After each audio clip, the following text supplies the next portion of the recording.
영국 해군 그 기동함대가 포클랜드 근처에도 못 가는 이런 일이 벌어지는 거죠. 그럼 어떻게 해야 됩니까? 활주를 못 쓰게 하면 되겠죠. 해야지. 예, 폭격을 해야죠. 근데 폭격기는 영국에 있는데 오다 기름 떨어지겠지. 오다 기름 떨어지죠. 그래서 이거를 이제 계산을 열심히 합니다. 자, 우리는 급유기가 있어. 급유를 해도 모자르는데요. 그럼 급유기를 더 띄워.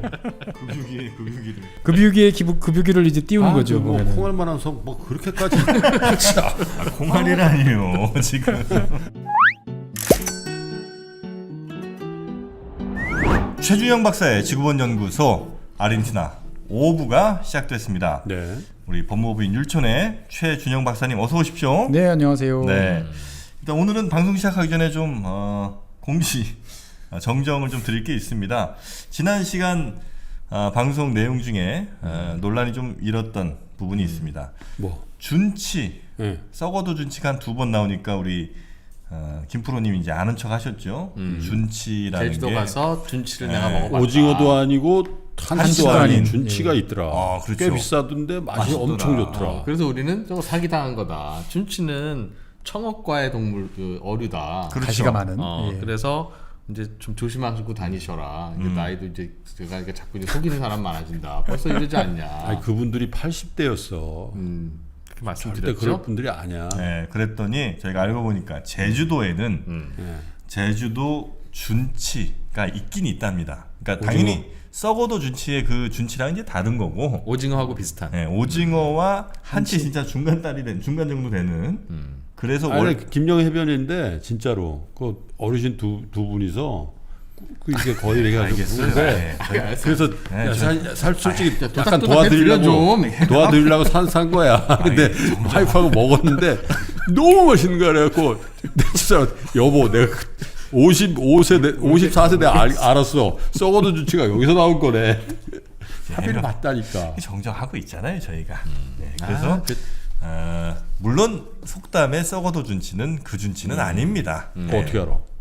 그거는 명확하게 나와 있어요. 그 준치 아니에요. 네. 그러나 제주도에서는 오징어랑 비슷한 거를 준치라고 부른다. 그럼 뭐 그럴 오해는 할 만했다. 제주도 어르신들이 나를 속였다라는 그런 막말을 하지 마시라니까. 사람들이. 예, 제주도 명예시민 한번 나중에 되시고요. 오늘 굉장히 지금 중요한 얘기가 이제 나올 때가 됐습니다. 그 포클랜드 전쟁, 예. 아르헨티나와 영국의 1980년대, 82년에 있었던 그 전쟁에 예.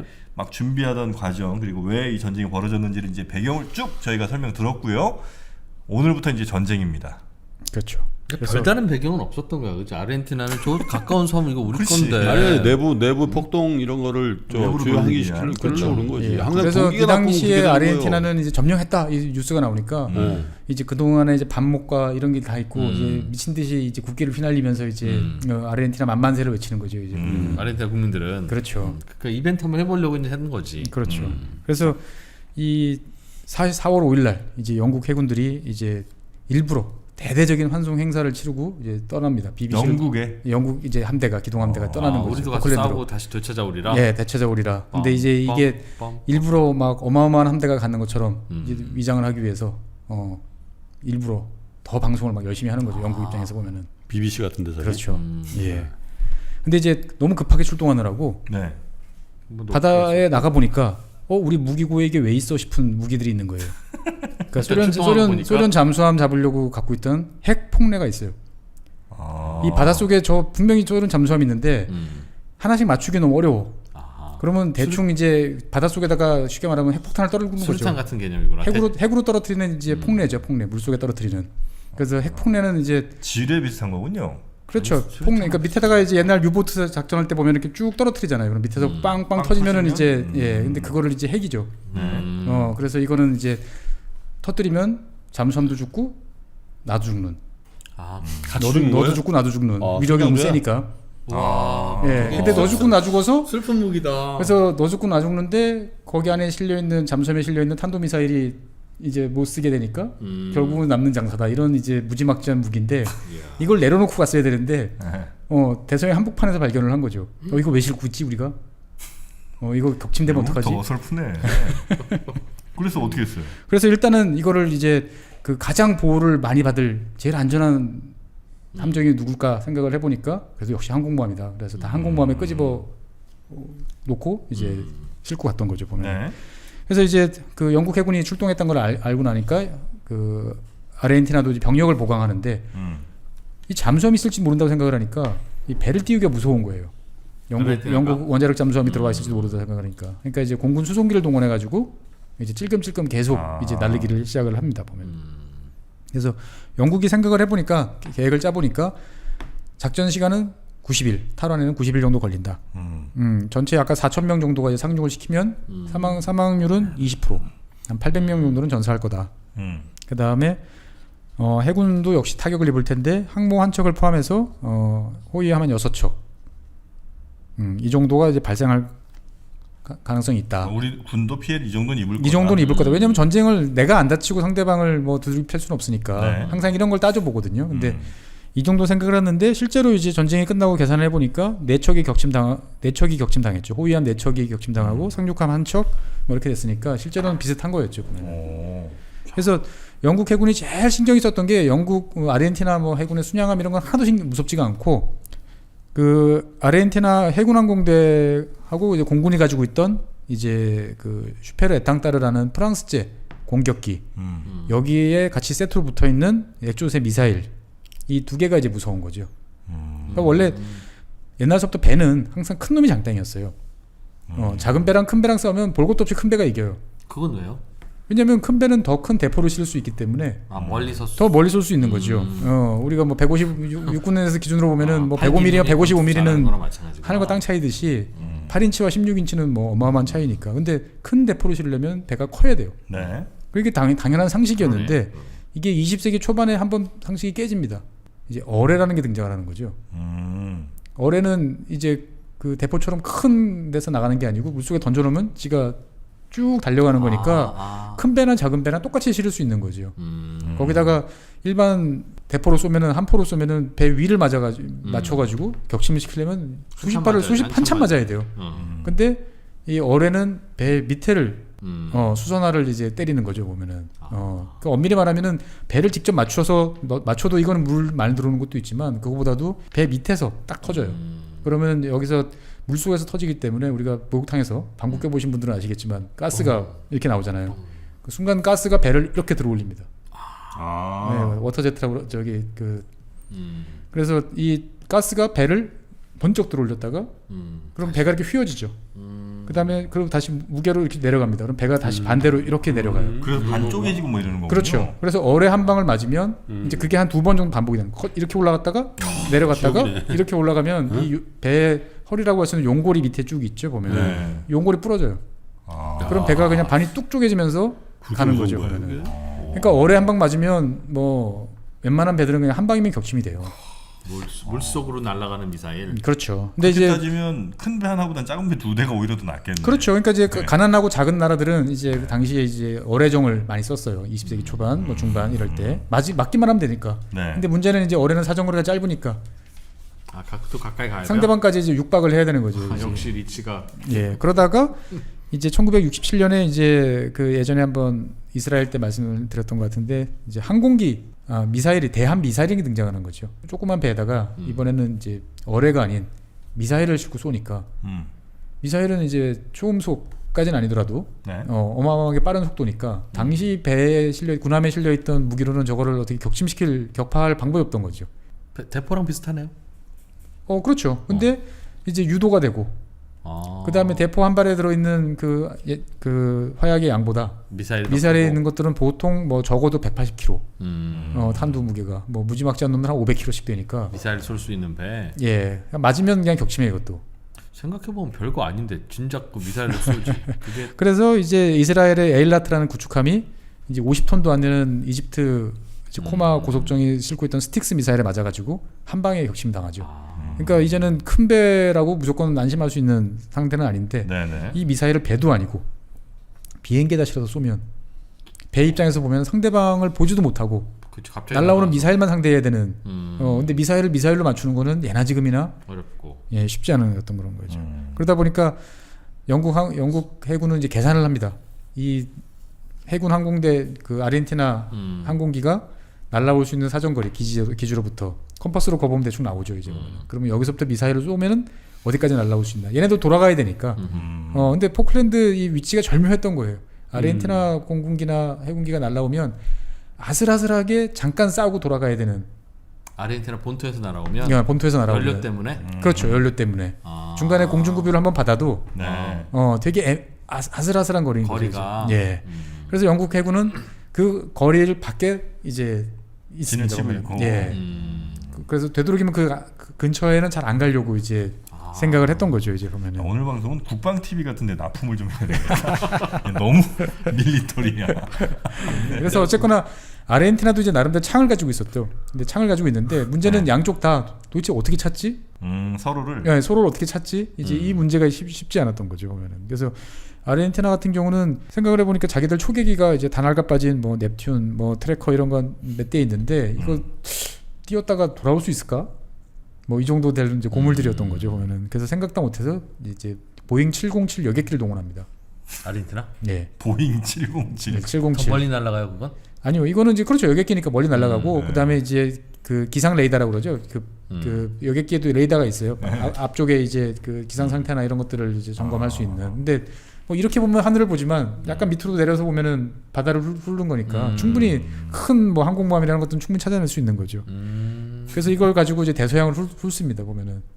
야. 보잉 707이. 예, 정찰기로? 그래가지고 이제 영국 애들이 오는 걸 알고 요격을 하려고 딱 나갔는데 비무장 민간 항공기. 민간인 저걸 격추시켜야 돼 말아야 돼요. 그래가지고 이제 그냥 돌려보내니까 다시 또 날라옵니다. 보면. 그러니까 이번에는 이제 대공 미사일을 딱 조준을 하고 레이더상에서 쏴야지라고 생각했는데 영국 함대 사령관이 야 지도 갖고 와봐. 선 거봐. 딱 거보니까 이게 리우데자네이로로 일직선으로 연결되는 거예요. 야 다시 확인해봐. 저번에 떴던 그 보잉 707 맞아?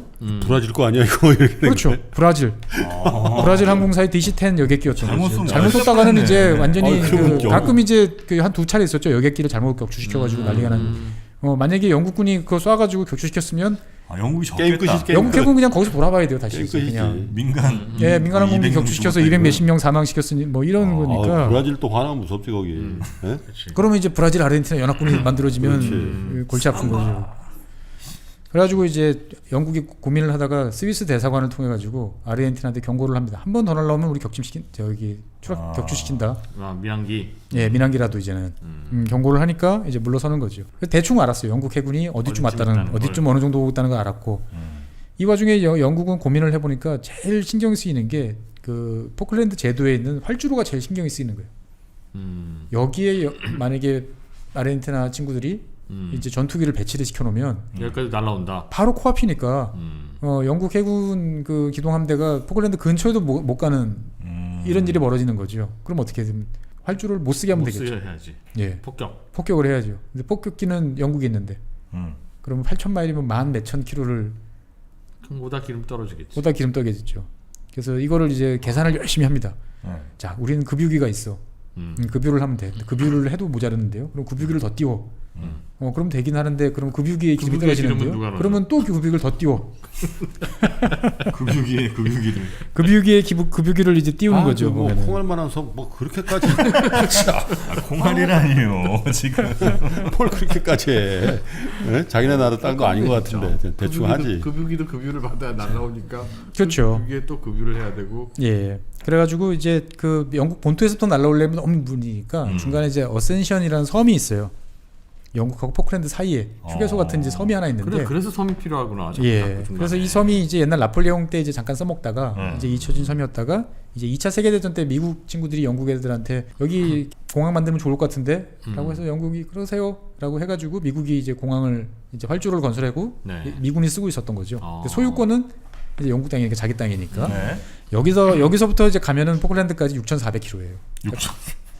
갈만하다. 또 멀다. 예, 그래가지고 여기다가 이제 차곡차곡 하나씩 보내는 거죠. 폭격기도 보내고 급유기도 보내가지고 세트를 만들어가지고 보냅니다. 그래서 한꺼번에 출동시키려고. 그렇죠. 그래서 폭격기가 가다가 고장나면 골치 아프잖아요. 그래서 폭격기 예비기가 잡혀 폭격기를 2대. 그 다음에 이 2대에 급유를 하는 급유기 11대를 띄웁니다. 그러니까 아까 말씀드린 폭격기가 것처럼 4대인데 폭격기는 2대. 폭격기는 2대인데. 예, 급유기는 11대를 띄우는 거죠. 급유기가 먼저 가서 이렇게 딱 순서대로 기다리고 있는 거죠. 그러면 이제 날라오면 계속 급유를 해주는데 거기까지 날아가던 급유기는 또 기름이 떨어지니까 그렇지. 그러면 다른 급유기한테 그 기름을 받아가지고 가야 되는 거죠. 그래서 이렇게 6,400km를 날아가가지고 이제 원래 모스크바에 핵폭탄을 떨구려고 만들어놨던 이제 벌컨 폭격기 이제 곧 퇴역하기 한 달쯤 2달쯤 남은 이제 고물로 처리해야 될 이제 폭격기들이 출동을 해가지고 이 활주로에다가 21발 폭탄을 떨굽니다. 일렬로 쭈르륵 떨구는 거죠. 2대가 떴는데 한 대는 고장나서 돌아가고 예상대로. 예, 예상대로 이게 그 5월 달이었는데 5월 1일 날이었는데 6월 말일자로 이제 다 퇴역 처분하기로 다 확정돼 있던 비행기들이었어요. 그러니까 이제 고장나기 딱 좋았던 거죠. 근데 21발이나 떨궜는데 딱 한 발이 맞았어요. 활주로에? 활주로 가운데 딱 맞은 거죠. 원래 엉망이네. 그래요? 원래 그래요? 예? 원래 그래요? 아니면 뭐 쉽지 않아요. 활주로를 맞추는 게 이제 그래요? 그러니까 요즘에는 우리들이 다 스마트 무기를 쓰잖아요. 딱 유도해가지고 정확하게 핀포인트로 맞출 수 있는데 이 당시만 해도 그런 무기들은 미국만 가지고 있었거든요. 대충 뭐 이렇게 그냥 쭉 가서 우르르 떨구는 거죠. 감으로. 예, 감으로. 그래서 일렬로 쫙 떨구고 나서 이제 구멍이 뽕뽕뽕뽕 뚫렸는데 운이 없으면은 활주로 좌우로만 열심히 뚫어놓고 지나갈 수도 있는 건데, 그러니까 23발이나 떨어뜨렸는데 본인 나름대로는 이제 딱 활주로 길이에 따라 잘 갔다고 생각했는데 활주로에 직각으로 투하시켰는데 한 발이 맞았던 거죠 이제 보면. 그래서 활주로가 딱 절반으로 주니까 이제 그래도 어쨌거나 뭐 몇백 킬로씩 되는 폭탄이 떨어지고 나니까 파이 가운데가 파이 엄청나게 파이는 거죠. 그래서 이제 뭐 중장비가 있어야 되는데 당시 이제 중장비를 동원할 수는 없으니까 포클랜드에 있던 아르헨티나군이 비행기 못 뜨는구나. 그렇죠. 전투기는 못 뜨는 거죠. 그런 이제 제트기는 뜰 수가 없는. 그래서 일단은 성공을 이제 하면서 이제 그 한숨을 이제 돌린 상황이 됐고 그 와중에 이제 그 영국 해군은 아르헨티나도 잠수함을 보냈을 거라고 확신을 합니다. 왜냐면 이제 그 1대1로 맞서기는 힘들면 잠수함이 제일 좋으니까. 그래가지고 낌새를 탐지를 했어요. 탐지를 했는데 10시간 동안 막 그 대잠 헬기를 총동원 해가지고 어뢰도 쏘고 폭뢰도 떨어뜨렸는데 결국은 격침시키는데 실패하고 아르헨티나 잠수함은 유유히 이제 빠져나왔어요. 근데 이제 못 잡은 가장 큰 이유 중에 하나는 당시 영국이 갖고 있던 이 어뢰나 이런 것들이 다 그 소련 그 원자력 잠수함을 잡으려고 되게 비싸게 만들어 놓았던 거예요. 그러니까 수량이 제한돼 있다 보니까 함부로 쓰기가 힘든 거죠. 이제 보면은 조심조심 쓰다 보니까 이게 이제 그래가지고 이제 이 포클랜드 전쟁이 끝난 다음에 영국 해군이 이제 골머리를 싸맨 게 싼 무기를 아낌없이 뿌릴 수 있는.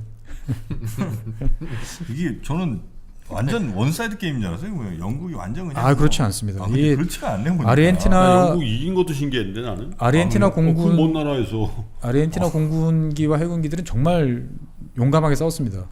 예, 영국군도 인정했어요. 다 나중에 전쟁 끝나고 만나가지고 깍듯하게 경례 붙이고 정말 처절하게 열심히 싸웠다라는 걸 인정하는데 그래서 어쨌거나 이제 영국 해군이 이제 포클랜드 제도 근처까지 이제 도착을 해서 여기서 이제 해리어기를 띄워가지고 이제 아르헨티나 군들을 이제 공격을 하기 시작을 합니다.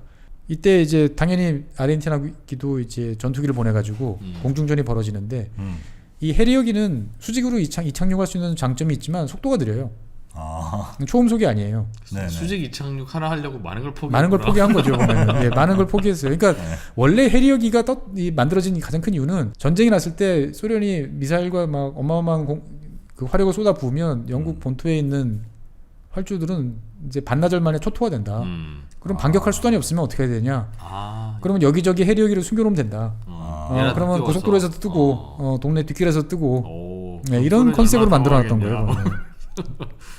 그랬구나. 그래서 전투를 벌이는데 어떻게 하다 보니까 속도가 빠른 초음속 전투기인 그 미라지 전투기를 이 해리어기가 격추시키는 영국의 해리어가 속도가 훨씬 느린 놈이 속도가 빠른 이제 그 이런 일이 벌어져요. 이게 가능했던 이유는 상대방한테 전념을 해야 되는데 아르헨티나 공군기 입장에서 봤을 때는 눈이 자꾸 연료계로 가는 거예요.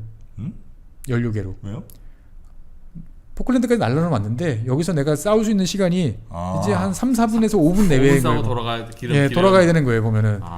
그러니까 이제 자꾸 이제 뒤통수가 뜨끔뜨끔한 거죠, 이제 보면. 돌아가야 되는데 이제 보면은 그러다 보니까 이제 집중을 못 했던.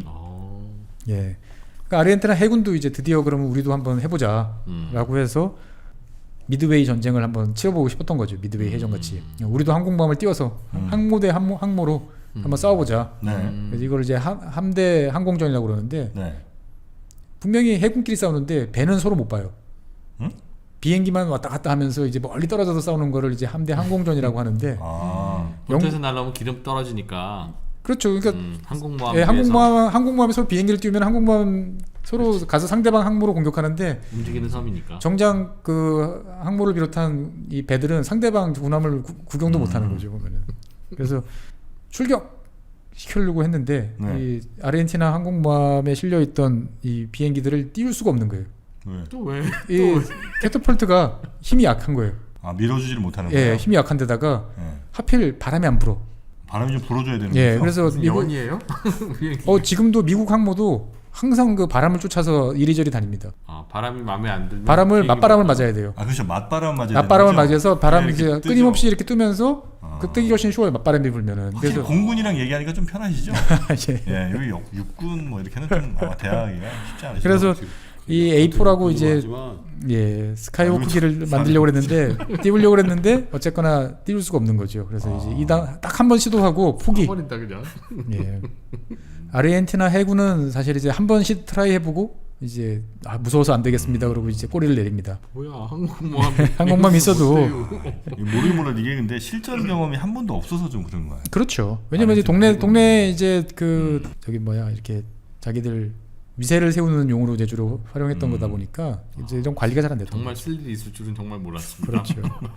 그래서 이 와중에 이제 아르헨티나에서 제일 큰 순양함이라는 게 있었는데 순양함 이제 그 벨그라노라는 순양함이 있었는데 이거 원래 미국에서 만들었던 오래된 배인데 이 배를 이제 영국의 핵잠수함이었던 이제 콩커러가 네. 이제 어뢰 한 발로 한 발은 아니고 두 발로 격침시켜 버립니다. 아르헨티나의 아르헨티나 순양함을 순양함을 예 영국 그 원자력 잠수함이 어. 어뢰 두 발로 격침을 시켜버려요. 순양함은 무슨 용도의 배예요? 순양함은 말 그대로 크루즈죠, 크루즈. 그래서 이제 옛날식으로 하면은 제일 큰 배가 전함, 배틀쉽이라고 하는 이렇게 싸우는 애. 제일 큰 그 거폭 한 14인치, 16인치짜리 이제 큰 네네. 예, 옛날 우리 2차 세계대전 끝나고 서명했잖아요. 그럼 이제 미주리오 같은 그거보다 작지만 그만큼 큰 대포는 실을 수 없지만 속도가 빠른 그런 배들을 이제 순양함이라 부릅니다. 한 12인치나 뭐 이 정도 되는 그 밑에가 이제 구축함이죠, 디스트로이어라고. 그래서 구축함은 이제 해군의 일꾼이죠. 온갖 일 다 합니다. 비행기도 잡고 온갖 일을 다 해요. 그러니까 굳은 일을 다 하는 어떻게 보면은 이제 육군으로 따지면 보병 같은 그런 이야기를 하는 거. 상대방 어뢰 정도 잡고, 그러니까 나는 어뢰도 쏘고 비행기도 잡아야 되고 상대방 해군끼리 싸울 때는 싸워야 되고 또 필요하면은 육군도 태워가지고 어디도 실어 나르기도 하고 이런 이제 구축함인데 네. 순양함이라고 그러면 꽤 큰 배예요. 만 톤이 넘어가는 이제 보통 이런 배인데 딱 어뢰 두 방에 격침이 돼서 그냥 1,100명 이상이 사망을 합니다 보면. 아이고. 선원들이. 예. 사망을 했어요. 그렇죠. 어뢰가 이제 한 방에 나가 떨어지니까. 아. 그래서 드디어 이제 이러다가 이제 5월 4일이 이제 됩니다. 5월 4일 5월 4일 날은 이제 영국 해군한테는 이제 참 아픈 날입니다. 영국 해군한테 예. 예. 아르헨티나군이 이제 드디어 이제 제일 이제 숨겨놨던 카드를 꺼냅니다. 그 아까 말씀드렸던 슈페르 에땅따르라는 이제 그 프랑스제 공격기하고 네. 액조세 미사일을 탑재를 해가지고 네. 이제 영국 해군을 공격하러 이제 뜨는 거죠.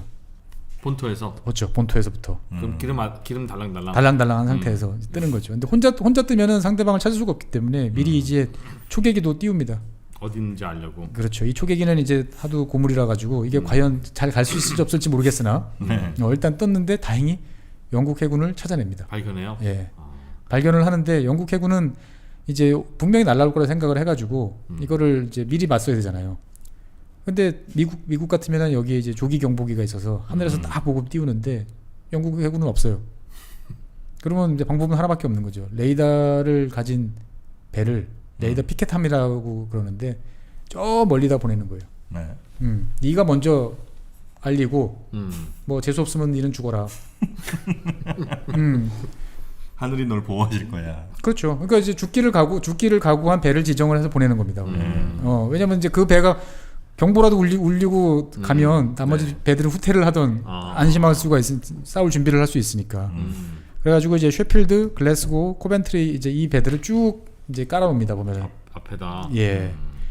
그런데 이제 이 배들을 한 30km 정도 앞둔 거리에서 이제 초저공으로 아르헨티나 항공기들이 날라와가지고. 초계기? 예, 아니요, 초계기가 아니고 이제 공격기가. 공격기가. 예, 땅따로 공격기가 날라와가지고 잠깐 올라갑니다. 레이더로 상대방을 파악하려고. 그래서 잠깐 올라간 사이에 영국도 발견했어요. 네. 서로가 발견하고 음.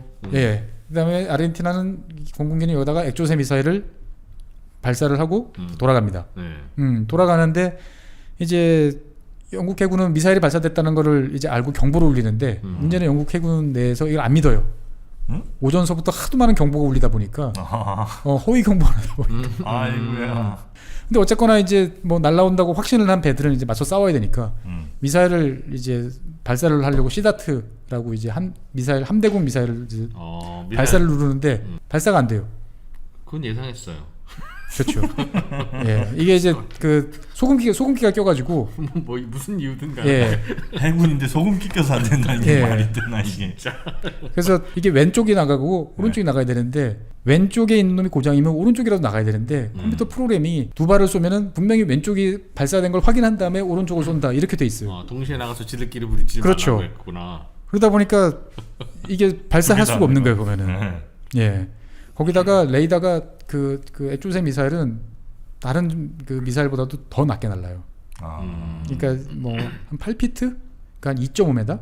보통 우리나라에서 쓰는 이제 하푼 이런 이제 미사일들은 한 10m 정도 높이로 날라오는데 그게 공대함 미사일이에요? 그렇죠. 공대함. 네. 그러니까 공중에서 배 함에다가 쏘는 거죠. 그러니까 똑같은 미사일 땅에서 쏘면 지대함이 되는 거고. 네네네. 근데 뭐에 2m가 바다 수면으로부터. 해수면으로부터. 수면으로부터? 예. 왜냐면 지구는 둥그렇잖아요. 네. 예. 지구는 둥그러니까 레이더 전파는 항상 직진을 합니다. 보면은 직진을 하기 때문에 높이 날아오는 거는 멀리 잡을 수 있어요. 근데 낮게 날아오는 거는 훨씬 더 가까이 와야만 네네네네. 이제 볼 수가 있는 거죠. 그러니까 미사일 입장에서 보면은 낮게 날으면 상대방이 준비할 시간이 점점 줄어드는 거예요. 보면은. 그러다 보니까 미사일들은 대부분 더 낮게 날으려고 이제 노력을 하는데 네. 우리나라에서 쓰는 이제 하품 미사일 같은 경우는 이제 터보 제트죠. 그러니까 이제 밖에 쪽에서 공기를 들여와서 이걸로 이제 제트 엔진을 추진해 가지고 이제 가는다 보니까 너무 낮게 나르면 어떻게 돼요? 파도가 치면 물이 막 들어가고 그러다 보니까 일정 고도 이상으로 낮추기가 쉽지 않은 거죠. 네네. 근데 대신 사정거리는 길어요. 근데 이제 이 당시에 쓰던 액조세 미사일은 액조세란 뜻은 이제 프랑스어로 날치에 날치. 바다에 가는 거의 정말 물고기처럼 바다에 붙어 다니는. 예, 붙어 다닌다 이제 이런 뜻으로 날치라고 만들었는데 얘는 로켓이에요. 그러니까 공기를 흡입하지 않아도 안에 있는 자기들 이제 산화제가 있어가지고 네네. 우주선 날아가듯이 비싸겠는데. 비싸다기보다는 이제 더 낮게 날을 수 있는데 대신 이제 사정거리가 짧아요. 공기를 이제 하다 보니까 똑같은 무게면은 얘네들은 공기를 흡입해서 하면은 그만큼을 안 실어도 되는데 얘네들은 이제 그걸 다 같이 있어야 되니까 사정거리가 짧아요. 근데 어쨌거나 가까이 더 가서 쏘면 되지 뭐. 그렇죠. 더 가까이 가서 쏘야 되는데 가까이 쏘면 이제 위험하니까 가급적이 멀리 쏘고 싶죠. 보면은. 그래서 이 영국 해군이 우왕좌왕하는 사이에 미사일이 안 나갑니다. 큰일 났습니다. 막 이러고 있는 사이에 두 발이 날라오는 중에 그 중에 한 발이 이제 셰필드 이제 구축함을 이제 명중을 시킵니다. 영국의 구축함이 명중. 예, 명중을 시키는데 하필 그 CIC라고 그래가지고 이제 전투 정보실. 네. 주요한 사람 우리 그 전쟁 영화 보면 다 있지 않습니까? 이렇게 어둠컴컴한 방에 이렇게 다 모여 앉아가지고 모니터 보면서 막 서로 소리 지르고 있는 그게 배 가운데인데 하필 거기를 제대로 때려버려. 예, 제대로 때려버립니다. 보면은 제대로 딱 때려가지고 이게 빵 하고 터지는 게 아니고 뚫고 지나가 버려요. 그건 뭐해? 아니 거기 터져야죠. 이게 원래는 꽝 하고 충돌이 된 다음에 이제 0점 몇 초 약간 시간이 지난 다음에 폭발하도록 폭발해야 되는데. 예, 지연 신관이 돼 있어요. 왜냐면 그래야 배 가운데서 탁 터지는 거죠. 그렇지. 근데 이 액조세 미사일의 신관이 별로 신뢰성이 없어가지고 작동을 안 한 거예요. 엉망이구나.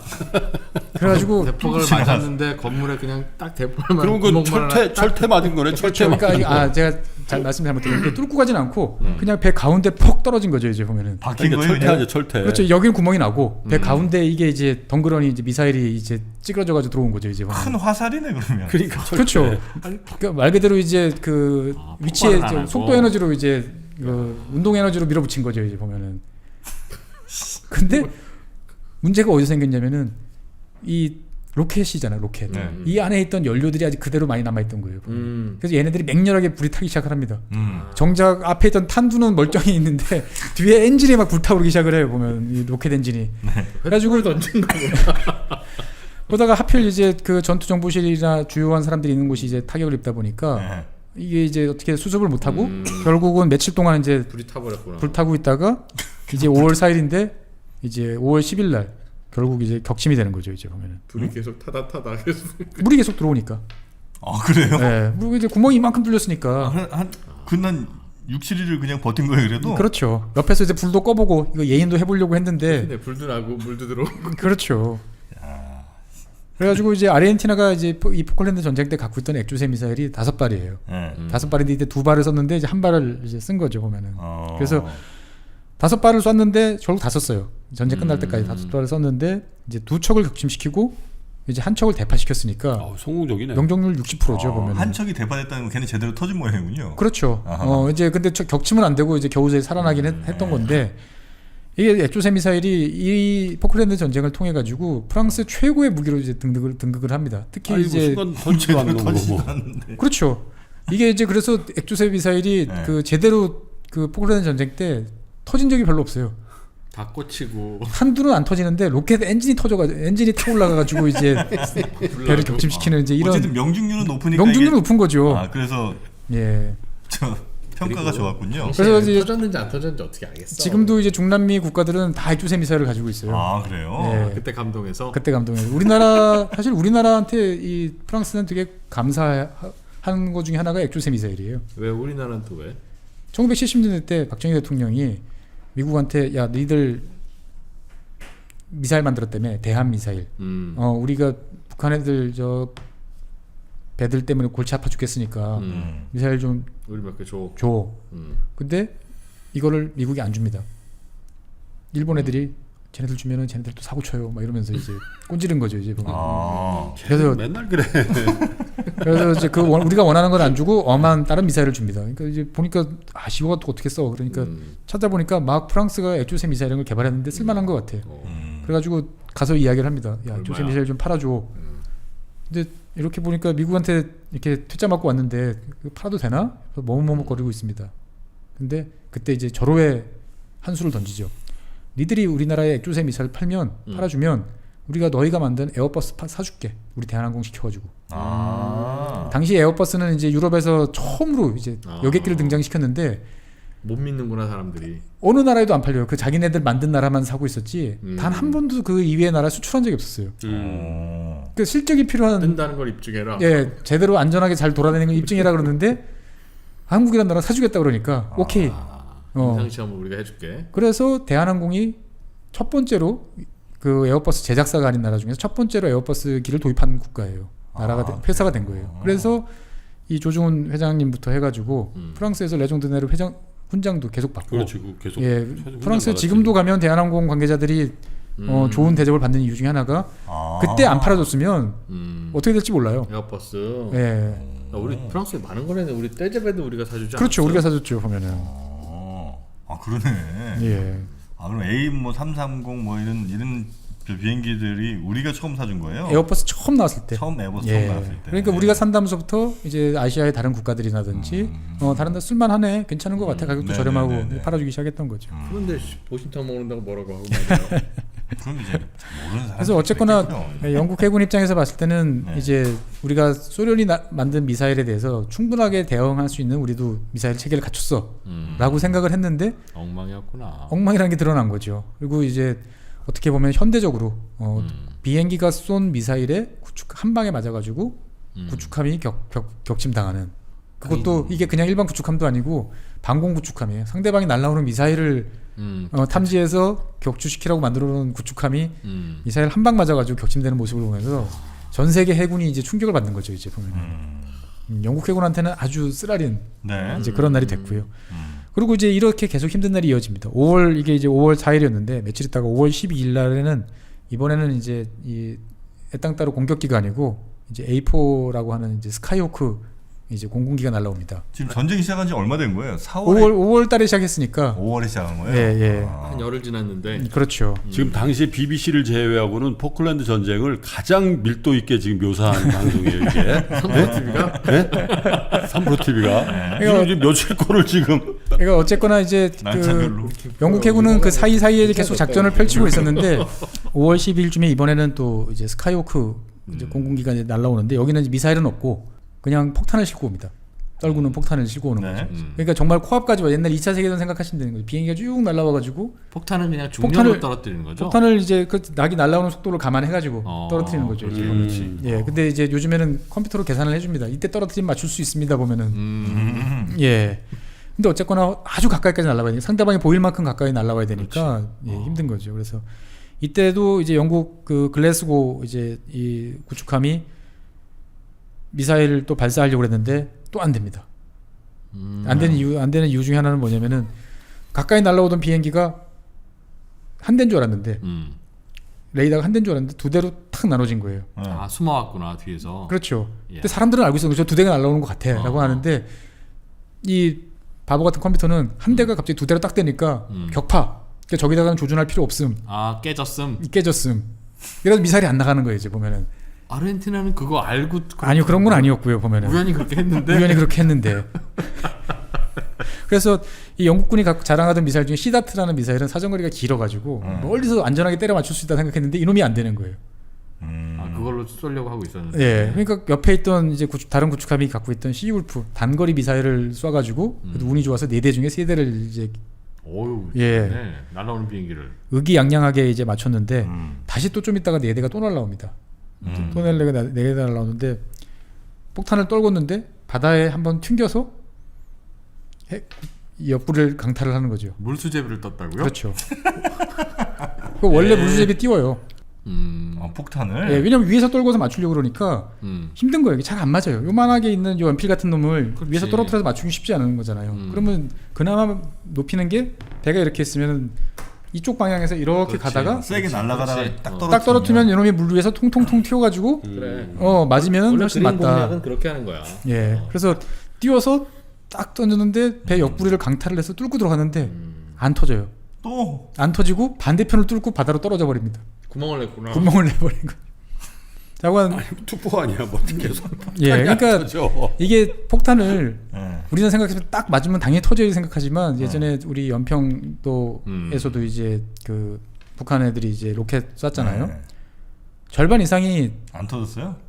일단은 도착을 못했고요. 섬에 떨어지지 못했고 그러니까 사정거리도 안 나올 정도로 이제 그랬고 그 다음에 육지에 떨어진 것도 한 절반 정도는 터지지 않은 거죠. 이제 그러니까 업자들이 그러니까 엉망인 제품을 파는 거야. 카다로그하고 다른 거야 지금. 그래서 어떡하냐. 그러니까 영국 해군 입장에서 봤을 때는 이게 이제 그 진절머리가 나는 거죠. 이제 계속 날라옵니다 보면은. 그러니까 이 정도 떨구면 걔네들 기름도 떨어져서 아슬아슬할 텐데 싶은데 미사일도 별로 없을 것 같은데 계속 날라와서 자기들 격추당하는 거를 각오하고 미사일을 날리고 육박 코앞까지 들어와가지고 폭탄을 떨구고 이러고 나니까 이제 영국 해군 입장에서 봤을 때는 짜증이 나는 거죠. 이제 보면은 거기다가 자기들이 믿었던 미사일은 날아가지도 않아. 뭐 이런 일이 이제 계속 발생하는 거죠. 근데 네. 영국 해군은 그래도 능력이 있다라는 게 그 와중에 그 배에서 이제 프로그램을 다시 합니다. 컴퓨터 프로그래밍을. 아까처럼 이제 날라오다가 두 대로 쪼개졌다고 격추가 아니야 이런 경우는 우리한테 물어봐 사람한테 예스가 노가를 물어봐서 정말 중단하시겠습니까? 예 이렇게 이제 할 수 있도록 그래서 이런 이제 지리한 공방전이 벌어집니다. 왜 바로 상륙을 안 하냐라고 생각하시겠지만 영국 해군 입장에서 봤을 때는 일단은 상륙을 안전하게 어디다 해야 되는지를 파악하는데 시간이 걸리는 거죠 보면은. 그리고 상대방이 조그마한 비행기라도 이제 그 포클랜드 활주로에 아직까지 뜰 수 있는 작은 이제 경공격기들이 있었기 때문에 저놈들을 손을 봐야 되는 거죠. 저놈들을 다 치워놓고 난 다음에야 이제 이걸 집어넣어야 되니까 그 사이에 이제 해군은 계속 근처에 있을 수밖에 없으니까 대충 어디 있는지 알고 있으니 아르헨티나 공군기들은 계속 와가지고 이제 공습을 하는 거죠. 거기다가 이 당시는 겨울입니다. 네. 겨울이다 보니까 계속 고장나요. 뭐가요? 해군 함정들이. 아. 예, 배라는 우리나라도 이제 배 한 척이 나가 있으면은 보통 3척이 있어야 돼요. 한 척은 작전에 가 있고 다른 한 척은 이쪽으로 이동을 하든지 돌아오든지 하고 있고 나머지 한 척은 여기서 고치고 있어요. 아, 고장 자주 나는구나. 예, 배라는 것들은 항상 물건을 이제 고쳐줘야 되는데 거친 남대서양 바다에서 이제 며칠씩 떠 있으면 어딘가 이제 계속 손볼 일이 생기는 거죠. 이제 보면은. 그래서 해리어기와 이제 이런 스카이호크, 에땅따르 공격기에 이제 이런 공방전들은 이제 계속 벌어지는 와중에 이제 드디어 5월 20일쯤 되니까 영국군이 이제 결심을 내립니다. 상륙을 하자. 상륙을 이제 해도 되겠다. 이제 이만큼 때려 부쉈으면 이제 아르헨티나 공군기도 이제 날라올 만큼 다 날라온 것 같아. 네. 라고 했는데 아무리 생각해봐도 이제 낮에 상륙할 자신은 없으니까 이제 수평선 밖으로 저 멀리 가 있다가 밤에 기습적으로 상륙을 합니다. 예. 근데 이제 이게 그 상륙하는 그 좁은 바다에 아르헨티나군이 기뢰를 떨고 나는지 육주로 말하면 기뢰죠. 지뢰 같은 거. 예, 기뢰라고 합니다. 기뢰. 기뢰를 떨고 놓으면 이제 배에다 부딪히면 이제 큰일 나니까 네. 확인을 해야 되는데 그 찾는 그 소혜정이라고 하는 배가 있는데 이 배를 영국 본토에서부터 갖고 오려면 하염없으니까 당장 상륙 작전은 코앞을 해야 되는데 방법이 없잖아요. 이 저기에 상륙해도 돼? 안 해도 돼? 하면 안 돼? 확인해 보는 방법은 뭘까요? 먼저 한 놈이 가봐야지. 한 놈이 가보는 거죠. 그래서 이렇게 쭉 해군 감독이 이렇게 봅니다. 한 척쯤 척쯤 그게 사실이란 말이야. 예, 한 척쯤 없어도 될 제일 만만한 배가 뭐지? 그러니까 이제 눈에 보이는 배가 이제 하나 이제 걸렸어요. 보면 이제 별로 뭐 저 배 없어도 뭐 크게 문제가 되지 않을 법한 이제 그 구축함 한 척을 지명해가지고 너 갔다 와. 너 갔다 와. 그래가지고 이제 이 배가 이제 갔다가 왔다가를 이제 반복을 했는데 터지지 않는 거예요. 그러면 최소한도 기뢰는 없으니까 다른 자. 큰 배가 상륙함이 진입을 해도 괜찮다라고 그 가는 친구는 거죠. 갈 때 그거 알고 간. 알고 가는 거죠. 예. 너의 임무는 가서 기뢰가 있는지 확인하고 와라. 확인하고 어떻게 와? 확인되면 확인되면 못 오면은 기뢰가 있구나. 그러면 상륙 작전 중지 이렇게 되는 거죠. 보면은. 그래서 조심스럽게 가는 것도 아니고 기뢰가 있는지 확인하기 위해서 최대한 속력을 내서 시끄럽게 해서 가는 거죠. 이제 보면은. 김일병 뛰어내려. 혹시 낙하산 안 되면 다시 올라와. 바꿔줄게. 그래서 전쟁이라는 게 이제 그런 거죠. 이제 보면은. 그래서 아주 5월 20일 날 군대 얘기하니까 평상시하고 완전 다르다. 그게 뭐 근데 뭐 추억이 좀 있으신 모양이에요. 그러니까. 군대에서 뭘 했는지 내가 모르겠는데 군대 엄청 좋아하는데. 사실 저희 중에 제일 편한 군생활 하고 오신 걸로 알고 있습니다만. 저는 편한 군사생활은 제가 했죠. 예. 그래서 어쨌거나 이제 5월 20일 날 상륙을 해가지고 이제 네. 차근차근 이제 밀어붙입니다. 보면 이 당시에 영국 그 군이 입었다고 전해내는 전설의 옷이 이제 있었어요. 그러니까 카멜레온처럼 이렇게 상륙을 하면은 모래사장에 가면 옷 색깔이 이렇게 바뀌어요? 바뀌는. 근데 이제 뭐 우리가 완벽하게 바뀌는 건 아니고 그래도 어느 정도 이제 위장이 그런 식으로 이제 되는 사람 눈을 속일 수 있는. 이제 이게 맞냐 그러냐를 그런 소식이 들렸는데 꽤 오랫동안 이제 소식이 이제 진위 여부가 안 가려졌는데 나중에 보니까 사실이더라. 이제 그런 정도의 이제 비밀 장비들은 이제 갖고 있었던 거죠. 보면은. 그래서 영국이. 그래서 그 상륙을 해서 이제 그 금방 점령을 할 수 있을 것 같은데 아르헨티나군이 꽤 그래도 용감하게 저항을 합니다. 예, 이제 차근차근 전진을 하는데 실제로 대부분 지역을 점령하는데 한 일주일 이상 걸려요. 섬 위에서. 섬 위에서 이제 점령을 네네네. 해서 이제 하나 차근차근 이제 점령을 하는 거죠 보면. 네. 본토에서 안 왔어요. 아르헨티나 육군은. 그러니까 올 수가 추가 증원은 좀 했지만 이제 한 2만 명대로 넣지. 영국 해군이 주변 지역을 지키고 있으니까 배로 못 가고. 대량의 이를테면은 뭐 중화기, 뭐 155mm 뭐 이제 화기라든지 곡사포라든지 이런 거 뭐 탱크라든지 이런 거를 보낼 수가 없는 거죠. 끽해봐야 몰래 이제 수송기로 이제 알보병들은 이제 집어넣을 수 있지만 그 이상은 이제 할 수 활주로도 없. 깨졌으니까 또. 그렇죠. 그러니까 쉽지 않았던 거죠. 이제 보면은 거기다가 영국 해군이 주변 지역을 이제 포위를 하고 있다 보니까 이 사람들은 이제 아르헨티나 군인들은 이제 배고프고 춥고 뭐 이런 보급이 이제 중단돼서 이제 상당히 어려웠지만 그래도 용감하게 이제 싸우고 있었죠 보면은. 그래서 네. 영국군이 상륙했다는 거를 이제 확인한 이제 아르헨티나군은 이제 마지막 남은 힘을 다 쥐어 짜가지고 이제 5월 25일 날 이제 마지막 남은 액조세 미사일 2발을 이제 다시 또 발사를 합니다.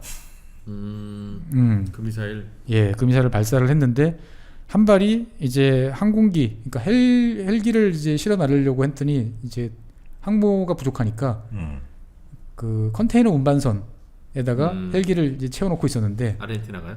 영국이. 예, 하필 이제 수송선에다가 이제 액조세 미사일 명중을 해서 격침을 시켜버리는 거죠. 헬기가 잔뜩 들어있는. 예, 헬기가 잔뜩 들어있는. 많이 갖고 왔네 영국은. 그러니까 이제 없는 살림에 닭 긁어서 갖고 왔는데 갖고 왔네. 한 방 딱 맞을 때마다 배 한 척씩 격침당하죠. 그 안에 있던 것들 다 가라앉죠. 그러니까 영국 해군 입장에서 봤을 때는 이게 만약에 빨리 안 끝나고 5월에 안 끝나고 6월, 7월까지 간다 생각하면 이제 아찔해지는 거죠. 이제 보면. 없네 진짜. 예, 그래서 영국군도 이제 고민을 했던 게 그냥 상륙을 시킬까 아니면 섬이 2개라고 그랬잖아요. 아르헨티나군이 있지 않은 저 옆쪽 섬으로 상륙을 해가지고 거기다가 불도저를 동원해서 빨리 참호도 만들고 아니 활주로를 만들고 이런 거기서. 이제 해리여기 말고 우리 본토에 있는 이제 팬텀이나 또 생각하네. 이런 애들 좀 데리고 오면 어떨까? 막 이런 생각까지 하는 거죠 이제 보면은. 그래서 이런 와중에 어쨌거나 일주일이 지난 5월 28일 날 대부분의 지역이 점령이 이제 끝나고 6월 11일 날 최후의 방어선이 이제 붕괴되면서 아르헨티나가 이제 두 손 들고 이제 항복을 하는 거죠 보면은. 그래서 이렇게 끝났군요. 예, 그러니까 제가 뭐 이거를 말하려면 몇 편씩 되긴 하는데 간단하게 요약을 정리하면 뭐 대충 이 정도 이야기를 하는 거죠. 그러니까 네네. 서로가 우발적으로 어떻게 보면 시작을 했다가 이 남대서양 끝쪽에서 네. 남극 가까운 바다에서 이제 처절하게 싸웠던 거죠 보면은. 그래서 전쟁의 결과로 보면은 영국군은 258명이 사망하고 네. 아르헨티나군은 650명 정도가 사망을 했습니다. 통계마다 조금씩 다른데 자관 뭐 합해 보면은 1000명 좀 안 되는 이 젊은 목숨들이 이제 사라진 거죠 이제 보면. 네. 그리고 아르헨티나는 이 패전을 가지고 처음엔 속이려고 했으나 이 국민들을 예. 우리가 이겼다고? 예. 최소한 지지 않았다고 이제 알리고 싶었으나 영국 국민, 아르헨티나 국민들도 열심히 BBC를 듣고 있었거든요. 근데 BBC 방송이 얼마나 참 이 무서운 방송이냐면 아주 공정성을 99% 이야기를 해요. 그러니까 전세가 불리할 땐 불리하다고 이야기합니다. 그래서 액조세 미사일에 맞아서 우리 셰필드 구축함이 격침됐다라는 거를 그냥 방송을 해버립니다. 그래서 사실 아르헨티나 이 해군은 아르헨티나 군은 우리가 쐈는데 맞았는지 BBC를 보고 이게 격침이 됐는지 알 수가 없어요 보면은.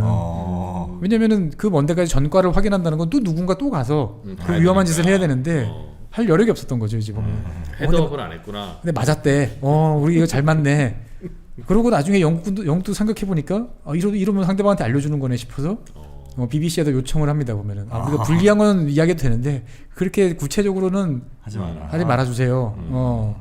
그렇게 이야기를 할 정도였는데 어쨌거나 패배했다는 걸 알고 이제 아르헨티나 국민들은 이제 다시 분노를 터뜨리는 거죠 이제 보면은. 수백 명이 사망을 하고 이기지도 못할 전쟁을 왜 했느냐. 그래서 정권이 이제 무너집니다. 그렇지. 우리 앞바다에서 싸웠는데. 그렇죠. 우리 앞바다에서 싸웠는데 지구 반바퀴를 돌아서 오는 애들한테 지냐? 그럴 줄도 너희들 도대체 그 정권을 잡고 한 일이 뭐냐? 군인이 정권을 잡았으면 전쟁에서는 이겨야 될 거 아니냐? 그렇지. 군인이 그건 잘할 줄 알았다. 그런데 그렇죠. 그래서 일단 정권이 붕괴돼서 일단은 민간으로 이제 넘어오는 계기가 됐고 또 한편으로는 남미의 그 나름대로 군사 강국이라고 생각했던 아르헨티나는 이때 다 털려가지고 그 이후로 이제 회복이 안 되는 거죠. 회복할 만하면 경제난이 발생해서 또 이제 무너지고 이렇게 됐고 군비 증감이 안 된다. 영국은 이제 2차 이걸 통해 가지고 이제 최악의 상황에서 벗어납니다. 사실 양국이 다 최악의 상황이었어요. 이제 포클랜드 전쟁이 막 발생했을 때 영국의 실업률은 12.5%. 실업자 300만 명. 코로나 왔었나? 거의 그러네. 추운 겨울을 보내고 있었죠. 그러니까 이제 경쟁력은 없어지니까 이제 그 탄광 노조 파업하고 그러면은 이제 석탄이 공급이 안 되니까 난방 안 되고 생산을 돌지 않고 이런 추운 겨울을 보내고 있었고 여기다가 이제 그 북아일랜드 IRA 테러도 계속 일어나고 그래서 당시에 여론조사를 해보면은 보수당이 노동당이 이긴 2위도 아니고 3위였어요. 대처가 이제 끝났다. 이제 대처리즘에 다들 이제 반대한다라고 했는데 모든 걸 덮어쓰기라는 게 이 전쟁에 승리한 거죠. 그렇죠. 그래서 승리한 이 영국 기동함대가 위풍당당하게 유니언잭을 휘날리면서 수많은 배들의 요트에 환영을 받으면서 이제 입항을 하는 모습을 본 영국 국민들로서는 국뽕이 차오르죠. 우리 안 죽었어. 그래서 이제 대처 수상은 포클랜드에 갑니다. 그러고 이기고 나서 포클랜드를 가요 직접. 포클랜드 가서 이제 순시하는 거는 그렇죠. 총선을 한 몇 달 앞두고 이제 갑니다. BBC 기자 데리고. 그렇죠. 그래서 압승을 거두죠. 유례없는 압승을 거두고 그 다음에 있던 두 차례 총선에서 계속 이기면서 이제 보수당 정권이 한 10년 동안 1980년대 내내 영국을 지배를 하고 아르헨티나가 은인이네. 그러면서 이제 대처리즘이 이제 쫙 깔리는 거죠. 신자유주의가 깔리면서 많은 영국 사람들이 그 전까지의 삶과 다른 삶을 살아가도록 이제 바꿔놓는 게 어떻게 보면 이 포클랜드 이야기가 됐던 거죠. 그래서 포클랜드 그러면 그 이후에는 어떻게 됐느냐 이렇게 궁금해하실 텐데 영국은 이제 다시 이제 이렇게 항모를 보내서 전투를 치르기는 한 번은 힘들어. 했지만 두 번은 못 하겠다라는 결론에 도달합니다. 그래가지고 이제 불도저를 보내는 거죠. 그래가지고 활주로를 아주 깨끗하게 밀어버려요? 새로 이제 좋은 활주로를 깔아놓습니다. 아 깔아놔요. 본인들 쓸 거. 예, 그리고 여기다가 아예 공군 전투기 갖다 놓고. 4대를 상시적으로 갖다 놓습니다. 지금도 있어요. 어. 그래서 처음엔 팬텀기가 갔다가 그 다음에는 이제 그 토네이도기가 갔다가 지금은 이제 유로파이터 타이푼이 이제 가 있죠. 그래서 4대씩 돌아가면서 이제 이 지역까지 이제 가죠. 영국 공군은 보직 잘못 받으면 아르헨티나에서 복무하다가 제대하고 그래야 되네. 그래서 1년씩이니까 그래도. 예. 여기는 근데 2,000몇백 명 정도밖에 안 사시면 사실 그 섬에 사는 사람들 서로 다 알겠네요. 다 알죠. 예, 다 알고 이 포클랜드 전쟁 이후에 이 포클랜드 주민들은 로또를 맞기 시작을 합니다. 왜요? 원래 이 지역은 그 물고기가 되게 많이 잡혀요. 네. 뭐 고래도 많이 나니까 고래가 왜 괜히 이 동네 다니겠습니까? 먹을 게 많으니까. 그렇지. 예. 근데 그 전까지는 영국 정부가 이 포클랜드는 내 땅이라고 했지만 그 경제 그 수역에서 이지에서 어업권을 팔질 않았어요. 괜히 아르헨티나한테 또 뭐 이런저런 소리 듣고 티격태격하기 귀찮았던 거죠. 보면은 그거 판다고 해서 뭐 큰 돈을 버는 것도 아니고. 네. 그랬는데 이제 아르헨티나하고 전쟁에서 이겨버리니까 이제 우리가 뭐 꺼리길 게 뭐야? 당연히 우리 땅이라고 해야지. 우리 권리 행사해야지. 그래가지고 이제 200캐리 경제 수역에 선언하고 거기서 어업권을 판매를 하기 시작을 해요. 네. 그러면 이제 우리나라 배들도 들어가고 다른 나라 배들도 들어가서 어업권을 사서 이제 조급 쿼터를 사가지고 장사를 하는 거죠. 그럼 영국은 이제 그 돈을 뭐 본토에 갖고 오는 것보다 야 그냥 포클랜드 니들 알아서 쓰세요. 예, 이렇게 된 거죠. 그러니까 갑자기 그 어업권을 판매하기 요만한 섬에 그 주변 200헬이면은 헬이라고 그러면 좀 잘 모르실 텐데 1.8km 정도니까 그러면은 이제 한 360km 예, 원형이니까 되게 넓죠. 그러네 거의. 예. 그래서 어업권 판매로 2015년 기준으로 보면은 1인당 소득이 78,000불이에요. 78,000이요? 예. 영국 본토가 이제 한 4만 불? 그럼 2배 되네. 2배 되는 거죠. 그래서 세금도 다 없어지고요. 오히려 이제 기본소득 나눠줍니다. 보면. 아 그래요? 네. 좋네 여기. 예, 좋죠 보면은. 그래서 여러분들도 이제 이 방송을 들으시는 분들도 다음번에 이제 어디 분식집 이런 데 가시면 네. 이제 원산지 표시를 잘 보세요. 그러면 이제 오징어, 포클랜드 이렇게 적혀 있는 경우들이 종종 있습니다. 네. 저도 이 오늘 녹화하기 전에 이제 밑에 내려가서 덮밥을 하나 먹고 왔는데 거기 예. 네. 중국 스타일. 아니요. 여기 이제 분식집 있지 않습니다. 떡볶이 네네네. 팔고 하는 마포 분식. 예. 거기 갔더니 포클랜드 산이네. 하필. 아 그래요? 그래서 우리와 나름대로의 또 인연도 있는 섬이라는 점을 말씀드리고 싶습니다. 거기서 잡아서 지구 반대편이 그러니까 한국까지. 그게 경제성이 있나? 왜? 지구 반대편에서 갖고 오는 거 많지 않습니까? 홍어, 페루, 칠레. 예. 한 번간 많이 갖고 오니까. 그 전 세계 생선은 다 우리나라로 오고 있습니다. 세네갈 갈치, 네네. 모리타니산 그 문어, 어디 문어? 모리타니, 그 모리타니. 아프리카, 예. 세네갈에서 나는 갈치. 그 마트에 가서 잘 원산지 표시 보시면은 전 세계 생선은 다 한국에 와서 끝을 보는구나. 그 말은 세네갈이 갈치 잡아서 전 세계로 수출한다는 뜻이에요? 아니면 우리가 그만큼 많이 먹는다는 갈치 거지. 누가 수입해? 우리나라 되니까 먹지. 다른 나라 국민들은 갈치 잘 안 먹어요? 세계에서 우리나라가 그 맛있는 걸 안 먹어? 저기 수산물 소비량 1위입니다. 네. 갈치는 딴 나라에서 먹는 거 못 봤어요. 그러니까 이 동해안에 들어오는 물고기들이 세상에서 제일 불쌍한 물고기예요. 우리가 1등이고 2등이 우리나라 진짜 어느 정도로 먹는 줄 알지? 실치?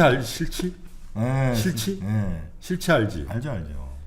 그게 솔직히 실치회를 먹어요. 이렇게 떠서. 아 국수처럼 이렇게 그냥. 그럼 국수 먹듯이. 아니, 뭐 잔멸치만 봐도 그 저거 언제 털고 있냐 이런 생각이 들지 않습니까? 그걸 다 먹어버려. 뱅어포죠, 뱅어포. 예. 그래 그다 말려서 그러니까 먹지. 이제 세계에서 생선을 제일 많이 먹는 1, 2위 나라 사이의 바다가 동해지 않습니까? 일본 한국이 그렇다면서요? 예. 아유, 그 안에 있는 물고기가 정말 제일 또 다양하대요, 진짜. 미안하다. 많기도 그래서 많아요. 고놈들이 동해 그 고놈들이 맛있어요. 왜냐면 막 피해 다니라고 이게 근육이 생겨가지고 응? 아주 텐텐해지. 방송 듣는 물고기 애들 생각도 좀 해주세요. 어쨌거나 오늘 이제 두 편에 걸쳐가지고 네. 이제 포클랜드 전쟁, 야. 밀리터리 방송을 이제 비비실 했는데 능가하는데. 자, 그러면 아르헨티나는 이 포클랜드 전쟁으로 이제 딱 한번 정리가 된 건가요? 이 정도 이제 해서 마무리를 뭐 지을까 아니면 최근에 이제 자꾸 국가 부도 사태가 연달아 났으니까 그 얘기도 좀 그거 한번 또 경제 또 팟캐스트니까 또 그거 한 번 정도는 더 해야 되지 않을까. 근데 지금 댓글을 보니까 하여튼 브라질 안 하면 용서하지 않는다 이런. 브라질 진짜 궁금한 게 많죠. 브라질은 채권 좀 투자분들이 많아서 그러니까 브라질 가기 전에 좀 썰렁한 나라를 좀 한 번 더 다녀오면 나라는 아니고요. 남극? 남극에 한번 좀 다녀오면 어떨까. 남극도 뭐 할 거 있어요? 얘기 들을 게 있어요? 펭귄 살고 하얗잖아. 재밌는 이야기도 있고요. 우리나라랑 얽힌 이야기도 있고 슬픈 이야기도 있고. 자, 그럼 저희가 그거는 이제 댓글 한번 분위기 봐가면서 네, 그러시죠. 우리 최 박사님의 선택을. 남극을 먼저 갈 건지 브라질로 바로 넘어갈 건지. 브라질로 자꾸 이렇게 밀어붙이시는데 겁납니다 보면. 브라질 내가 볼 때 한 3주는 해야 될 거야. 브라질. 자, 오늘도 지구 반대편 아르헨티나, 특히 아르헨티나 옆에 있는 포클랜드 섬에서 일어난 전쟁 아주 상세하면서도 흥미롭게 전해주신 법무법인 율촌의 최준영 박사님 대단히 고맙습니다. 네, 감사합니다. 감사합니다. 뭐 한두 번도 아니고 한두 번 하면 놀랄 텐데 9번 정도 되면 네. 상당히 능수능란. 거의 뭐 그냥 20년에 한 번씩은 주기적으로. 아르헨티나 입장에서 봤을 때는 깜깜한 역사식이죠. 모든 은행 거래를 중단시킵니다. 그다음에 인출도 안 돼요. 이렇게 좀 과격해요. 그러니까요. 그래서 결국 이 시기 때 2주간에 5명의 대통령이 이제 갈아치워집니다. 보면은. 2주 만에? 예, 누가 대통령 됐다가 나 못하겠어, 너 내려와. 뭐. 근데 결단력이 있다 보면 딱 상황 판단은 빠르네 그래도. 최준영 박사의 지구본 연구소 오늘도 힘차게 한번 달려보도록 하겠습니다. 자, 오늘도 저희를 아르헨티나로 데려다 주실 최준영 박사님 어서 오십시오. 네, 안녕하세요. 네. 자, 오늘 박사님과 함께 아르헨티나 아직 끝나지 않은 얘기가 좀 있는 거죠? 네, 끝나지 않고 마침 또 오늘 운명의 시간이 다가오고 있습니다. 아르헨티나한테. 운명의 시간이요. 예. 요즘 아르헨티나에 무슨 일 있어요? 아르헨티나가 이제 부도가 났죠. 이제 국가 부도라고 하는 이제 디폴트. 돈 못 갚아서. 예, 배째라 하는데 그러면 배를 얼마나 째줄지를 가지고 지금 협상을 하는 거죠. 채권단이랑. 여관에서 배 안 째질 것 같아 걔네들은. 하도 여기 수술 자국이 많아가지고.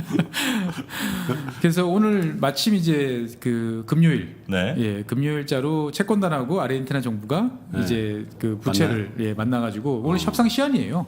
그래서 어떻게 아르헨티나 정부가 일단은 협상안은 내놨는데 네. 그거에 대해서 채권단이 못 받아들이겠다. 수정안을 다시 내놔라라고 했는데 뭐 들리는 말로는 차이가 센티미터가 아니고 미터 단위다. 뭐 이런 이야기를 합니다. 그러니까 그러니까 3분의 1만 갚으면 안 될까 뭐 이러는. 차이가 미터 단위 째서 벌려야 되는데. 그러니까 이제 아마 그 상환 스케줄 조정을 하고요. 아마 이자율 감면하고 아마 네. 쟁점은 이제 원금을 헤어컷 해줄 거냐. 뭐 그런 거 아닐까 생각하는데 원체 노련한 아르헨티나 아니겠습니까? 이번에 9번째 부도예요. 뭐 한두 번도 아니고 한두 번 하면 놀랄 텐데 9번 정도 되면 네. 상당히 능수능란 매뉴얼이 있을 것 같아요. 월드컵 우승 횟수보다도 더 많네. 그렇죠. 아르헨티나. 그러니까 이제 아르헨티나가 세계에서 공식적으로 부도가 어떻게 보면 부도가 났다는 것들은 그만큼 세계 경제 체제, 금융 체제에 들어왔다는 소리고 오래전부터. 네. 그러니까 빌렸다는 얘기죠, 그러니까. 그렇죠. 공식적으로 빌렸다가 공식적으로 못 갚고 그러다 또 들어왔고. 그러니까 참 우리는 예전에 IMF 때 한 번 가지고 막 그 난리를 쳤는데 여기는 9번쯤 되면 네. 그 8번 부도난 나라에 돈 빌려주는 분들도 참 대단해. 하이 리스크 하이 리턴입니다. 야, 그때 아르헨티나한테 좀 이 협상 기술 같은 걸 좀 전수 받았어야 되네. 언제 우리 배 째는 방법 뭐 이런 거. IMF 때? 우리 너무 그때 진짜 저자세였던 것 같아. 배짜라를 시연했었으면은 어떻게 됐을지 또 궁금해지죠 보면. 그때 그러니까 우리가 한국은행 김혜수 팀장을 저기 부에노스아이레스에 보내가지고 노하우도 좀 전수받고 했어야 되는데. 근데 이제 깔고 앉은 게 없으면 할 수가 없어요. 제가 봤을 때는 이런 아르헨티나는 자기들 먹고 사는데 문제 없지 않습니까? 예전에 그때도 우리와 더불어서 이제 그럼 아시아 경제 위기 때 겪었던 뭐 말레이시아라든지 그렇죠. 인도네시아 이런 나라들 같은 경우는 뭐 그냥 그 자체로 자기들끼리 상당 부분 내수로 돌려서 좀 힘들지만 버틸 수 있지만 돈 받으러 왔으면 번호표 뽑고 기다려 해도 되는데 우리는 그런 상황이 이제 전혀 아니었으니까. 돈 없으면 우리는 식량도 수입 못하고 그렇죠. 석유도 수입 못하니까. 네. 그래서 오늘은 아르헨티나의 이 부도의 역사를 부도의 또 역사를 짚어주시군요. 9번의 역사를 가지고 한번 빠르게 훑어보도록 9번이 하겠습니다. 다 다릅니까? 이게 예. 상황이나 이런 것들이? 뭐 기본적으로 해외에서 돈 빌려왔다가 못 갚은 갚아가지고 건 이제 같은데. 벌어지는 건데 그 상황에서 이제 뭐 끼어 들어갔다가 손해 본 이제 나라도 있고 은행도 있고 또 그 와중에 또 득을 본 또 사람들도 있고 하는 이야기들을 한번 빠르게 네. 한번 해보겠습니다. 자, 첫 번째 부도는 1827년 1차 부도. 1차 부도. 1810년에 독립을 했으니까 17년 만에 이제 부도를 빨리 맞은 거죠. 그러니까 200년 동안 9번 난 거네 이분들은. 그렇죠. 거의 뭐 그냥 20년에 한 번씩은 주기적으로 부도가 아르헨티나가 이제 독립한 다음에 네. 이제 부에노스아이레스가 이제 제일 큰 항구였으니까 네. 이 지역을 중심으로 해가지고 대외 무역을 초점으로 맞춰서 발전을 시작을 했습니다. 그리고 때마침 소와 양 이런 것들에 대한 이제 투자가 늘어나면서 나라의 돈이 차곡차곡 쌓이기 시작을 했죠. 그래서 이 1820년대 초만 해도 아르헨티나 역사에서는 되게 매혹적인 시기라고 이제 할 만큼 황금의 시기였는데 완전한 자유무역이었죠. 완전한 자유무역에다가 능수능란한 영국 그 뱅커들이 와가지고 아르헨티나 중앙은행 그리고 정부 재정을 관리를 해줬습니다. 개인? 다른 나라 사람이요? 그렇죠. 아웃소싱 준 거죠. 아니 이제 영국 중앙은행의 그 저 총재도 캐나다 사람이에요? 그렇죠. 빌려올 수도 있는 거죠. 예. 네. 뭐 왕도 지금 빌려오는데 뭐. 아, 그냥 직원을 칸이라고? 영국에서 뽑았다. 그렇죠. 예. 국적이 캐나다인이에요. 그래서 예전에 말씀드린 것처럼 그 원래 국가가 처음 성장을 하면은 세금이 제일 중요한데 처음에는 다 이제 물품세, 관세죠. 네. 예. 그래서 이 부에노스아이레스의 항구를 딱 장악을 하고 거기서 철저하게 이제 영국 친구들이 관세를 징수했으니까 나라의 돈도 이제 꽤 쌓인다 싶었는데 문제는 그 당시 돈이라는 건 다 이제 금 본위제였죠. 금이었는데 이게 이제 금이 수출을 허용을 하니까 야금야금 빠져나갑니다. 보면은. 예. 금이 야금야금 빠져나가. 그래서 이제 국가가 외환 밤에 나갔나 보유가 봐. 외환 보유가 이제 점점 줄어들고 있는 이런 상황이었는데 그 아르헨티나 입장에서 봤을 때는 나라가 새로 생겼으니까 야금이 야금. 밤야자의 그 돈을 빌려오는 방법은 두 가지, 돈을 구하는 방법은 두 가지잖아요. 네. 첫 번째는 세금을 걷는다. 네. 두 번째는 채권을 발행한다. 빚을 낸다. 지금도 그렇죠, 그거. 예, 그렇죠. 뭐 땅을 판다, 뭐 이런 방법도 있긴 하겠지만, 예, 돈을 그래서- 찍는다도 있는데 외국 돈이 필요한 거니까. 그렇죠. 경화가 필요하니까요. 그래서 이 아르헨티나 정부는 런던에서 영국에서 계속 국채를 발행했습니다. 네. 파운드와 이제 채권을 발행한 거죠. 보면 요즘으로 하면은 이게 왜 이렇게 됐냐면은 그 관세로 걷어들이는 걸로는 감당이 안 된 거예요. 이제 삼국 전쟁도 치르고 뭐 외국 돈은 필요한데. 그러니까 그 자기네 나라에서는 돈을 할 수 있는 게 관세밖에 없으니까 이제 필요한 돈들을 이제 유럽에서 땡겨오기 시작을 했던 거죠. 네. 그래서 처음에는 뭐 잘 괜찮았는데 1825년에 이제 뱅크 오브 잉글랜드 영란은행이 이제 금리를 딱 인상을 해버리니까 이런 지금이나 예나 지금이나 이제 미국이 금리 인상을 하면은 빚통을 싸는 거는 이제 신흥국이죠. 신흥국들이잖아요.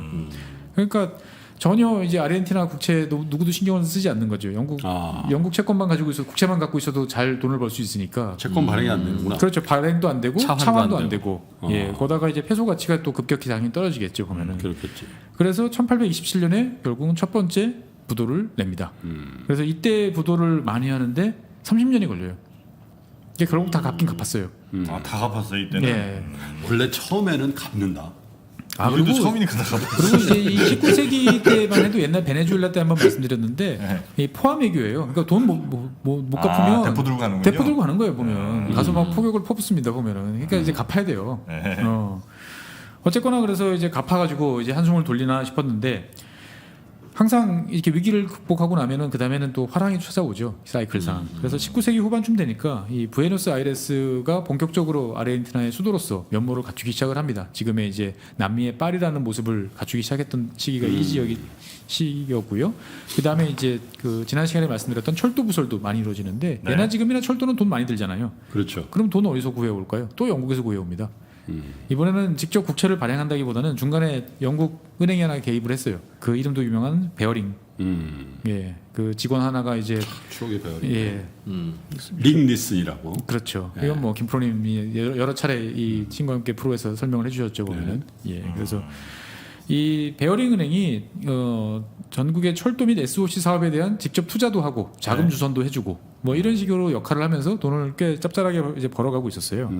당시 아르헨티나는 이제 파타고니아 지역에 이제 대규모로 축산도 시작을 했고 또 금도 나오기 시작을 했고 이러다 보니까 이제 상품 가격이 이제 막 올라가기 시작을 했습니다. 이제 페소 가격도 이제 네. 강세가 되고 그러니까 버블이 형성됐다가 결국은 이제 꺼지게 되는 거죠 보면은. 그래서 이 우리가 이제 못 갚어. 또 배째를 이제 외치고 나니까 뭐 당연히 이제 이 베어링 은행 같은 경우도 이제 거의 파산할 지경에 내몰렸는데 파산은 안 했어요.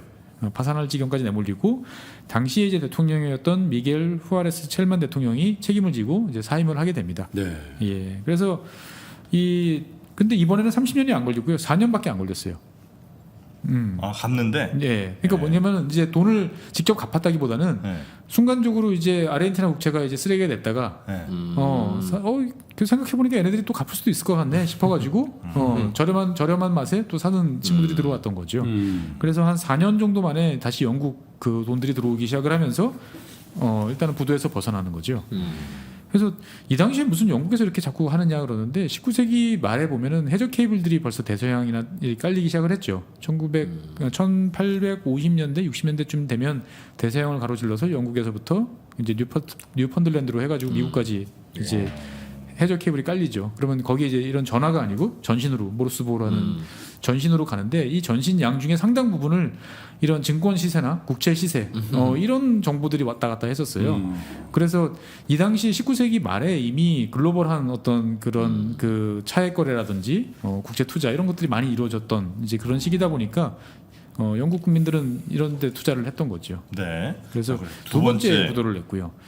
그다음에 세 번째, 네 번째 부도는 뭐 이제 약간 좀 특히 세 번째 부도 같은 경우는 이걸 부도라고 봐야 될지 좀 애매한데 어쨌거나 20세기 초반에 이제 번영을 막 유지를 하다가 예. 그다음에 이제 그 페론이 들어서면서 이제 수입 대체 산업화 전략을 이제 강화를 이제 했죠 보면은.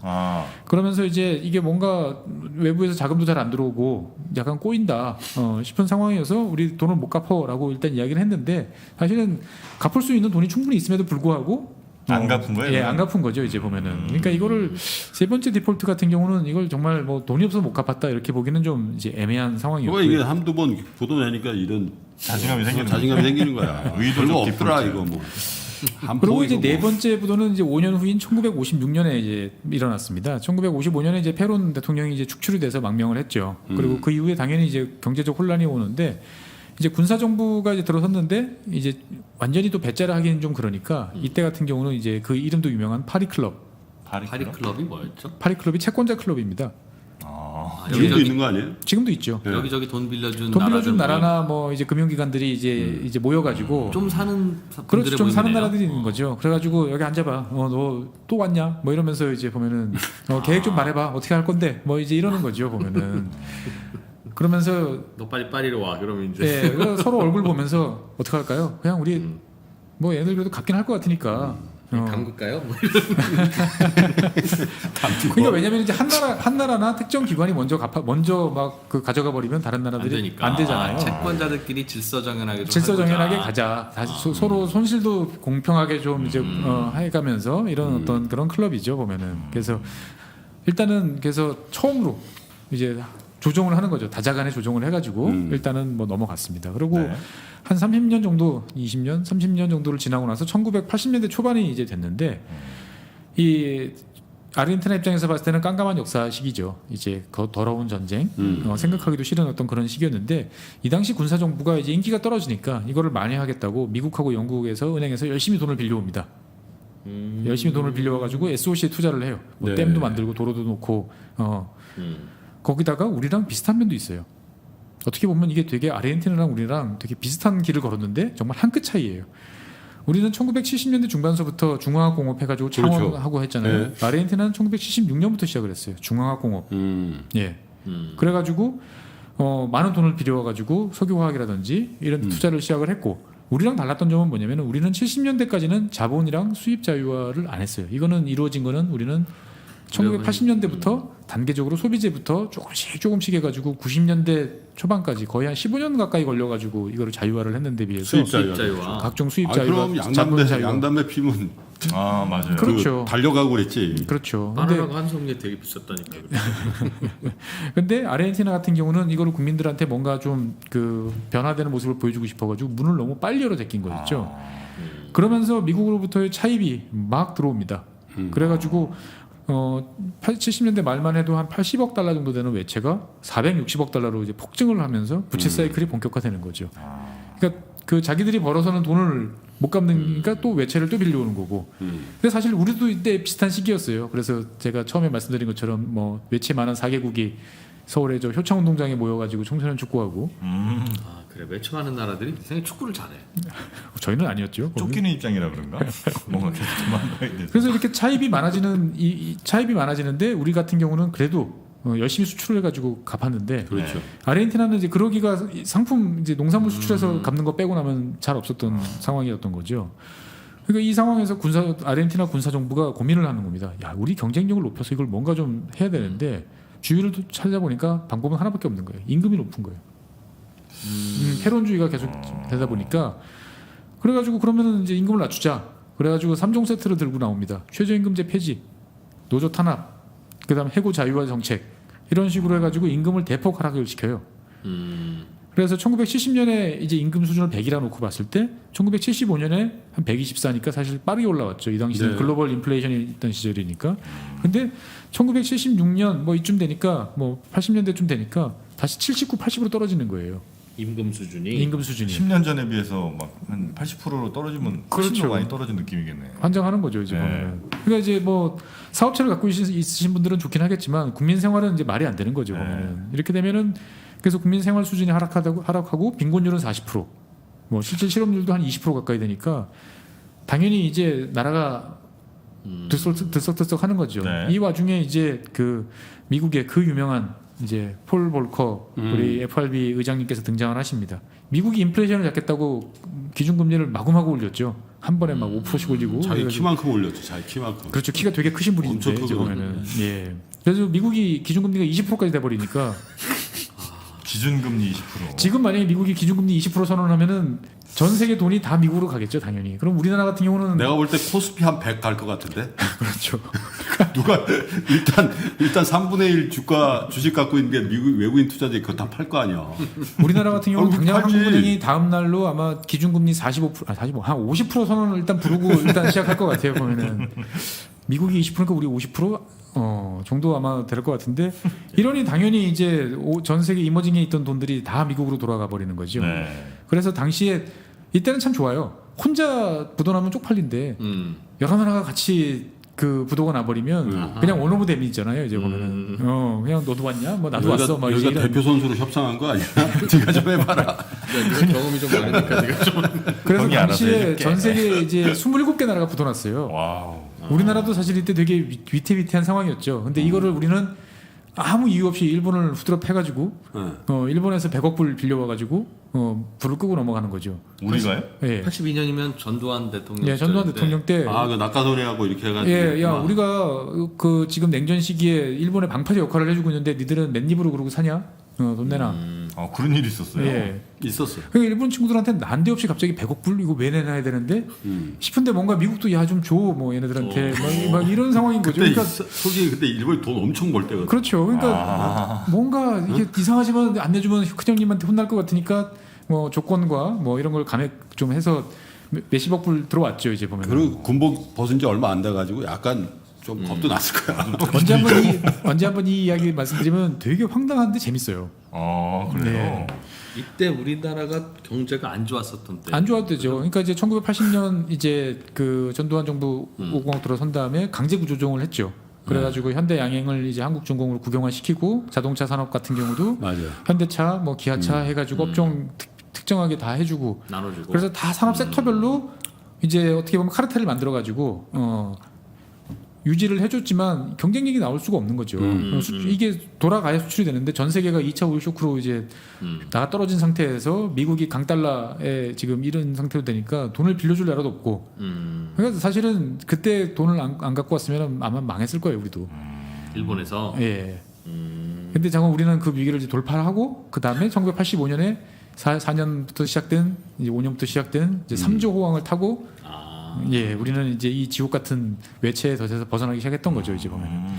어쨌거나 뭐 27개 나라가 같이 망하고 남미 나라가 다 망했어요. 16개가 부도가 나니까. 네. 뭐 그냥 어깨 동무하고 야, 우리도 너도 부도 났냐? 우리도 부도 났어. 막 이러고 가니까 미국 형님이 이제 다 불러 모아 가지고 쯧쯧쯧 하면서 이제 천천히 갚어. 이런 식으로 해 가지고 이제 또 넘어갑니다, 보면은. 그러고 난 다음에 이제 이때 반장은 아마 멕시코였을 거예요. 멕시코가 반장하고 남미 국가들이 이제 그 들어가고 다른 지역에 있는 국가들은 이제 뒤에 줄 서 있고 네. 뭐 이런 형태였을 거고요. 그러고 난 다음에 몇 년 안 돼서 1989년에 이제 또 이제 부도가 납니다. 10년도 안 돼서. 왜냐면은 이제 리스케줄만 했다 뿐이지 이게 이제 계속 남아 있는 채권이 부채가 많다 보니까 국가 입장에서 봤을 때는 환장을 노리신 거죠. 돈 나갈 일은 많고 돈은 안 들어오고 그러면 돈을 찍어내는 거죠. 그러면 당연히 이제 이 당시만 해도 이제 뭐 인플레이션이 심할 수 있으니까 네. 그래서 3,000%냐 5,000%냐가 이제 경제학자분들 사이에서 약간 의견이 다르더라고요. 전체 물가 상승률? 예, 인플레이션이 80년대 후반, 87년, 88년, 89년대 인플레이션이 국가 공식 통계로 보면은 뭐 2,700 정도 나오고 뭐 그거를 신뢰하지 못하니까 다시 계산해 보니까 뭐 4,300이다, 뭐 5,500이다, 뭐 이러는데 자관 뭐 3,000에서 5,000% 정도 인플레이션입니다 보면은. 돈을 찍어서 써서 그런 거예요. 그렇죠, 통화 증발인 거죠 이제 보면은. 그러니까 공무원들 월급 줘야 되는데 연금도 줘야 되는데 그럼 돈 찍어, 돈 풀려 나가고 이런 식이니까요. 네, 네. 그러니까 당연히 이제 통화 가치가 급락하고 외채 더 이상 이제 빌려줄 사람도 없으니까 1989년 이제 디폴트를 선언을 한 거죠. 네. 그래서 이 당시에 이제 카를로스 메넴 대통령이 이제 들어왔습니다. 야, 이제 더 이상 옛날 같은 방식으로 안 돼. 우리 파격적인 방법을 써야 돼. 이래가지고 화폐 개혁을 합니다. 일단 화폐 개혁? 화폐 개혁을 해가지고 이제 만대일로 개혁을 합니다. 만대일. 그 전까지 이제 물가 10,000배 올려놓고서 이제 10,000분의 1 하는 거예요. 그렇죠. 10,000분의 1 하니까 이제 그 0.5개가 이제 쫙 떨어지니까 뭔가 이제 물건 값이 내려가는 거죠. 그리고 이제 첫 시간에 말씀드렸던 달러 폐거제를 실시하는 거죠. 1달러 1페소. 딱 이렇게 실시하니까 어떻게 됩니까? 하이퍼 인플레이션은 바로 없어지는 거죠. 보면. 네. 그렇지. 예, 통화가 더 이상 늘지 않으니까. 그리고 이제 가격표도 이제 딱 붙어 있으면 며칠씩 가는 거죠. 가격표를 이제 아침에 붙이고 계속 바꿔 붙였어야 되는데 네, 네, 네. 그런 것도 없고요.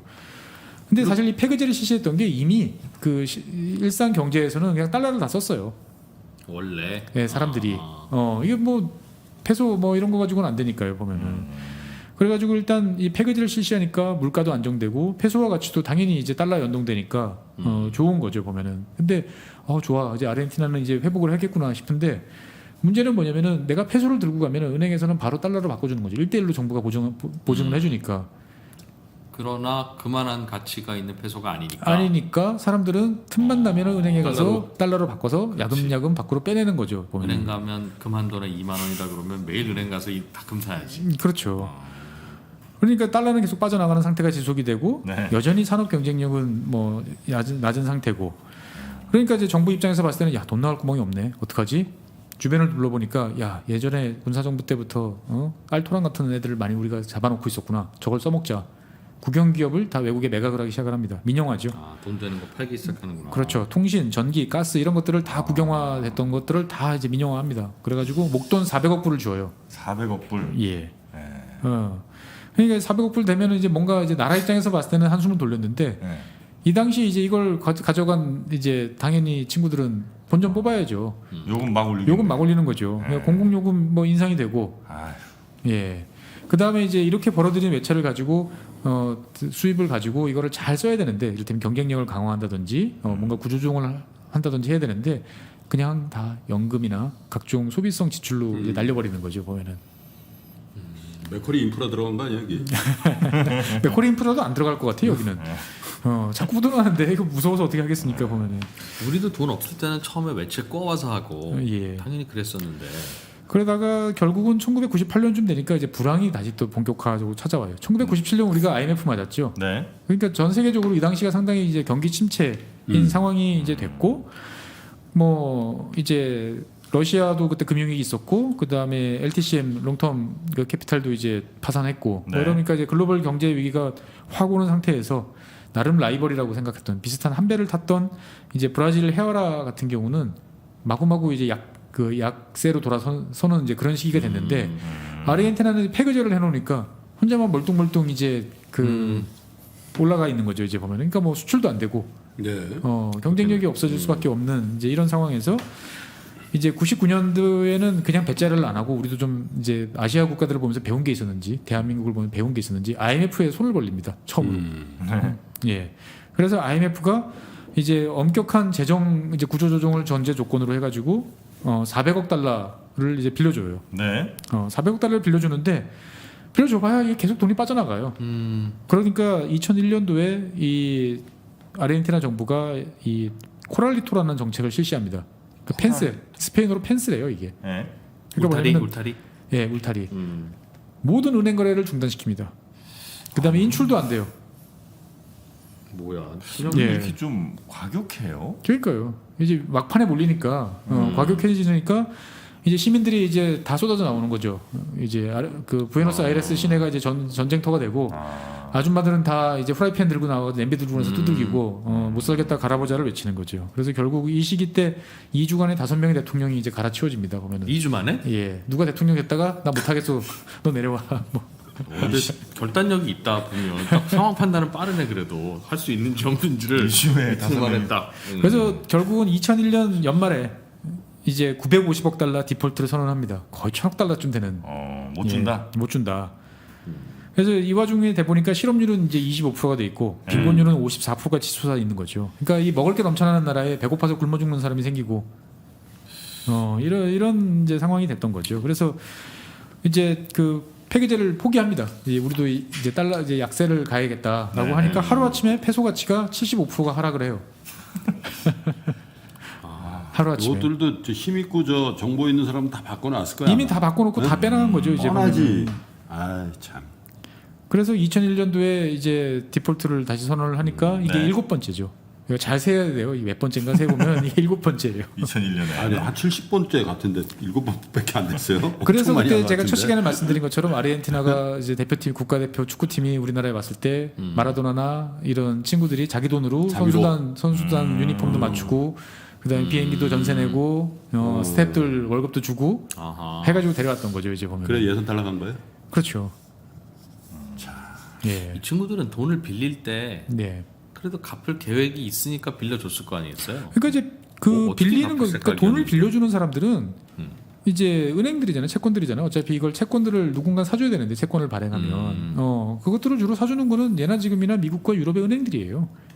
그러니까 돌려막기 하겠다. 돌려막기 할 거라고 생각을 하는 거고 폭탄 눌리기인데 내 손에 있을 때만 안 터지면 되는 거니까. 그렇게 해서 아직까지 얘네들 발등에 불인데 뭐 아직 갚을 걸로 기대하는 게 아니라. 그렇죠. 그러니까 이제 뭐 눈썹에 불이 붙으면 안 빌려줬겠지만 뭐 발등에 불 정도는 아직 탈 게 많아. 뭐 이렇게 생각하면서 또 빌려주는 거죠. 이제 보면은 부도나고 직후에는 좀 많이 빌려주겠다.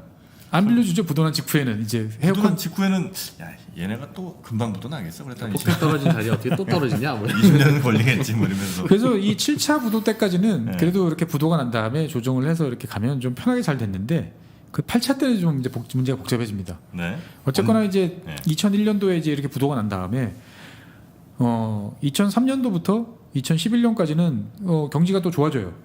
왜냐면 당시에 이제 원자재 아주 그 슈퍼 사이클이었잖아요. 그렇죠, 그렇죠. 세계 경기 좋아서. 예, 뭐 유가 200달러 얘기 뭐 나오던. 콩값이 뭐 몇 배씩 치솟고 뭐 밀가루, 돼지고기값 뭐 다 올라가는 거였잖아요. 남미 국가들 중국이 아주 그냥 예. 공기 흡입구처럼 쫙 빨아들일 때 아니에요. 그렇습니다. 보면은 그래서 원자재만 원자재 때문에. 가격이 폭등하고 그렇지. 그다음에 빅사이클. 이제 그 페소 약세를 이제 고환율 정책으로 나가는 거죠. 우리처럼 우리 MB 때처럼 이제 보면은 그런 식으로 나가면서 막 수출도 막 늘립니다.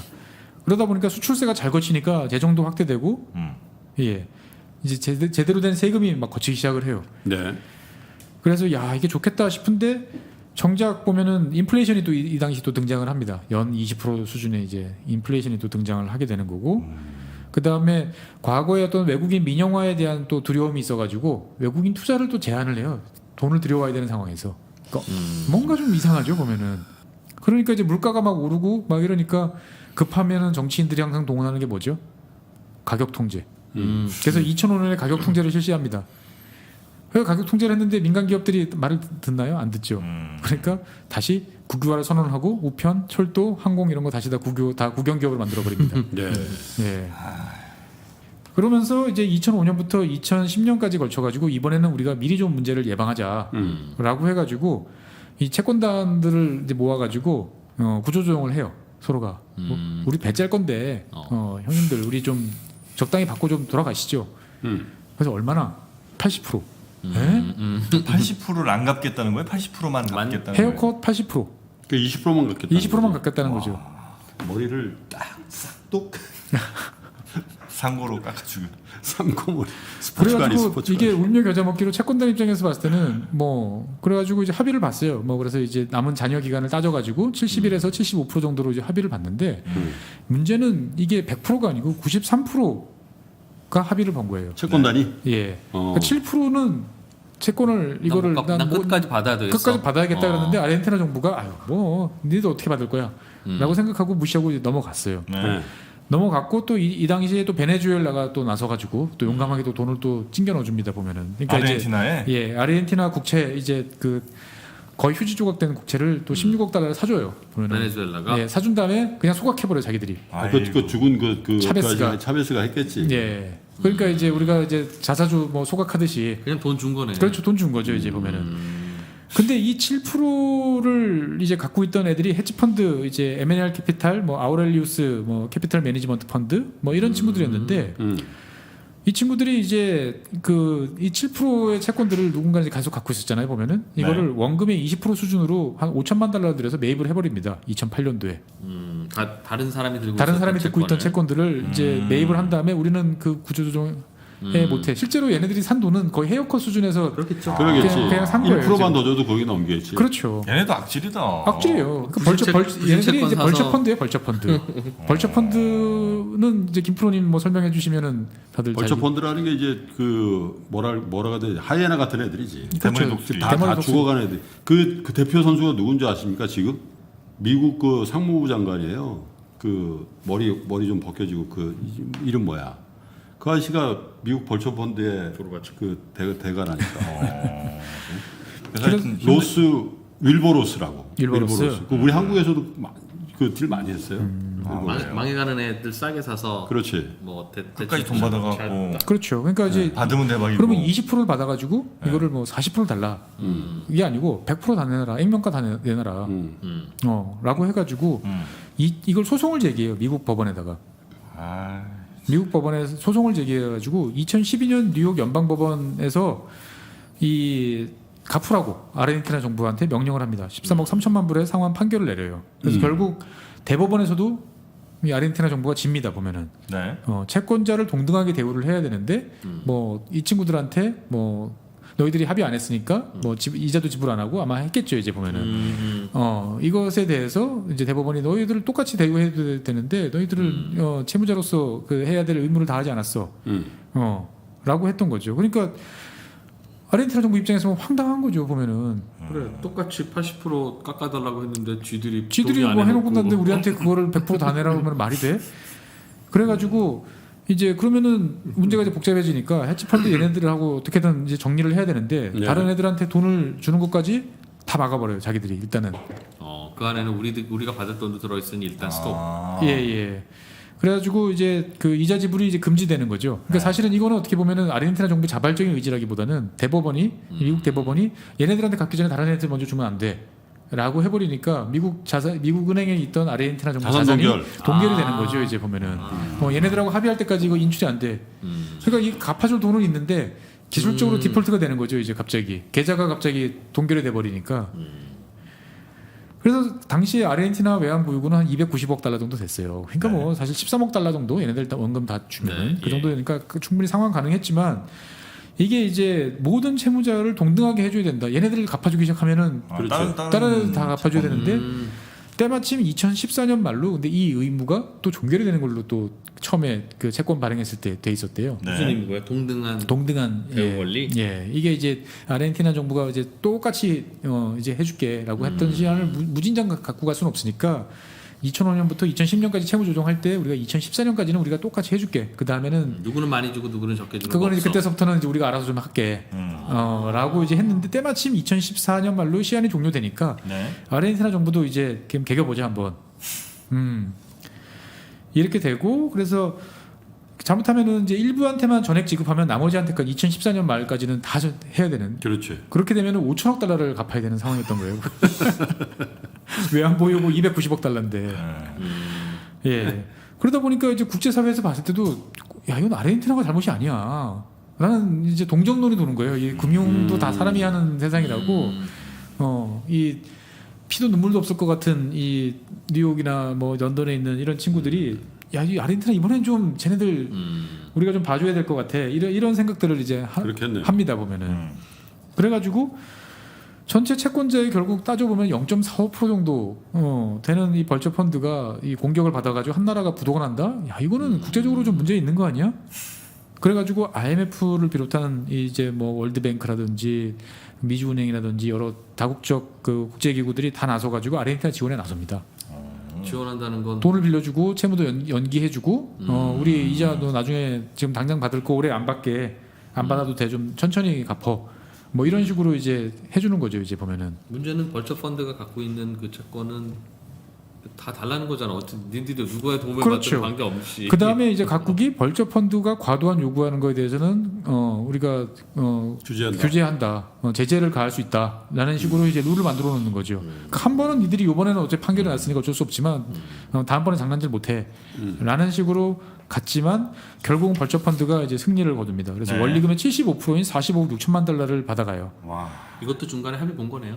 그렇죠. 합의를 본 거죠 이제 보면은. 그래서 이게 이제 결국은 이 헤지 펀드, 벌처 펀드의 저 뒤에는 이제 엘리엇 폴싱어가 이제 이끄는 엘리엇 그 우리 와서 그때 저기 어디죠? 삼성 그 합병할 때 예, 그 손해 보고 갔던. 그래서 엘리엇. 예, 엘리엇이죠 보면은. 그래서 이 친구들이 우리나라에서 손해 보고 간 거를 여기서 메꿨어요. 이게 언젠데요?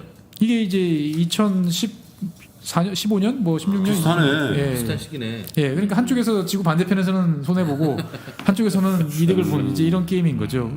그래서 이때 특약 사항으로 집어넣은 게 아르헨티나의 신규 국채 발행을 방해하지 않겠습니다라고 약속을 합니다 보면. 그래서 어쨌거나 뭐 신나는 거죠 보면은.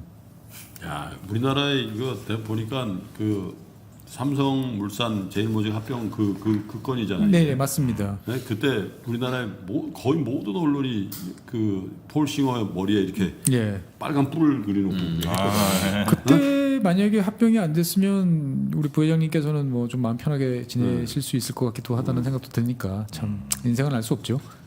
그때 합병 안 됐으면 삼성을 못 물려봤죠. 뭐 물려받았다고 지금 볼 수도 없는 상황이잖아요. 사실은 이렇게 돼서 본인도 뭐, 후회할 예. 거야. 아마. 무리한 것 같긴 한데 어쨌거나 이렇게 해서 8번째까지 네. 이제 갔고요. 이제 마지막 9번째가 남았습니다.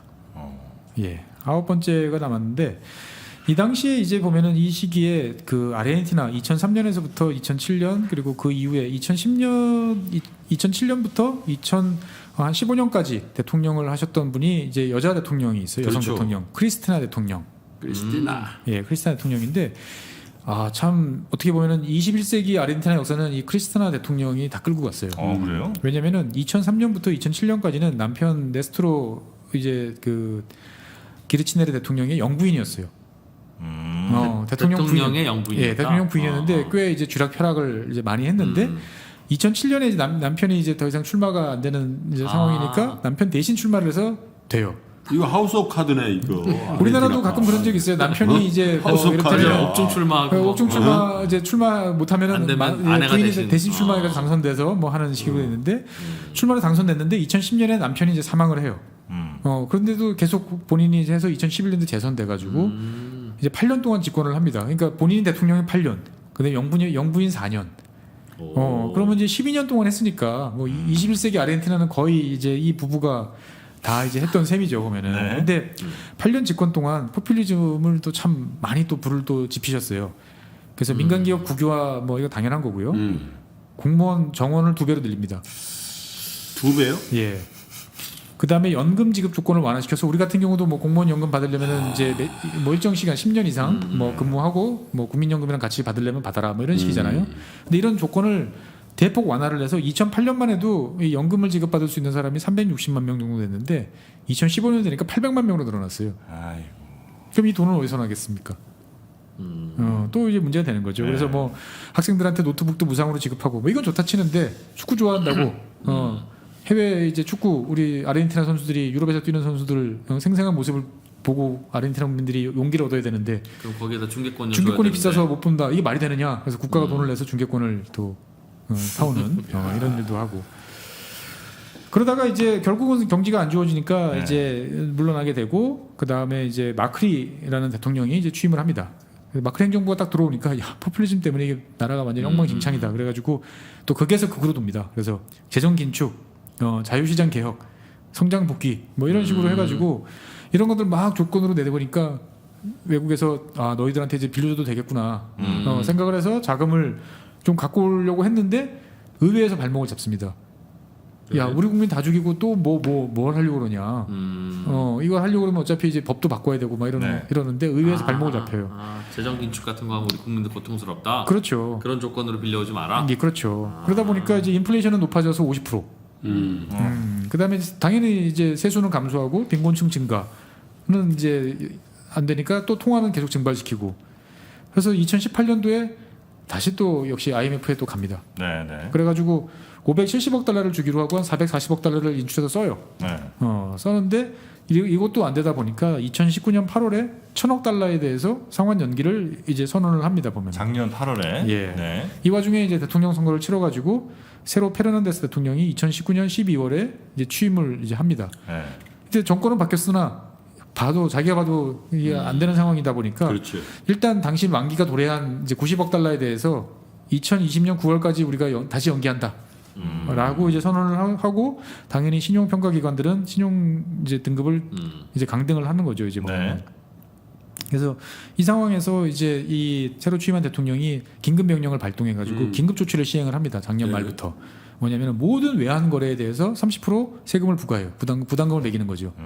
외화 사고 팔고 하지 마라. 할 때마다 30%씩 더 이제 비싸게 사라는 예, 얘기네요. 그렇죠. 그러니까 하지 말라는 이야기죠.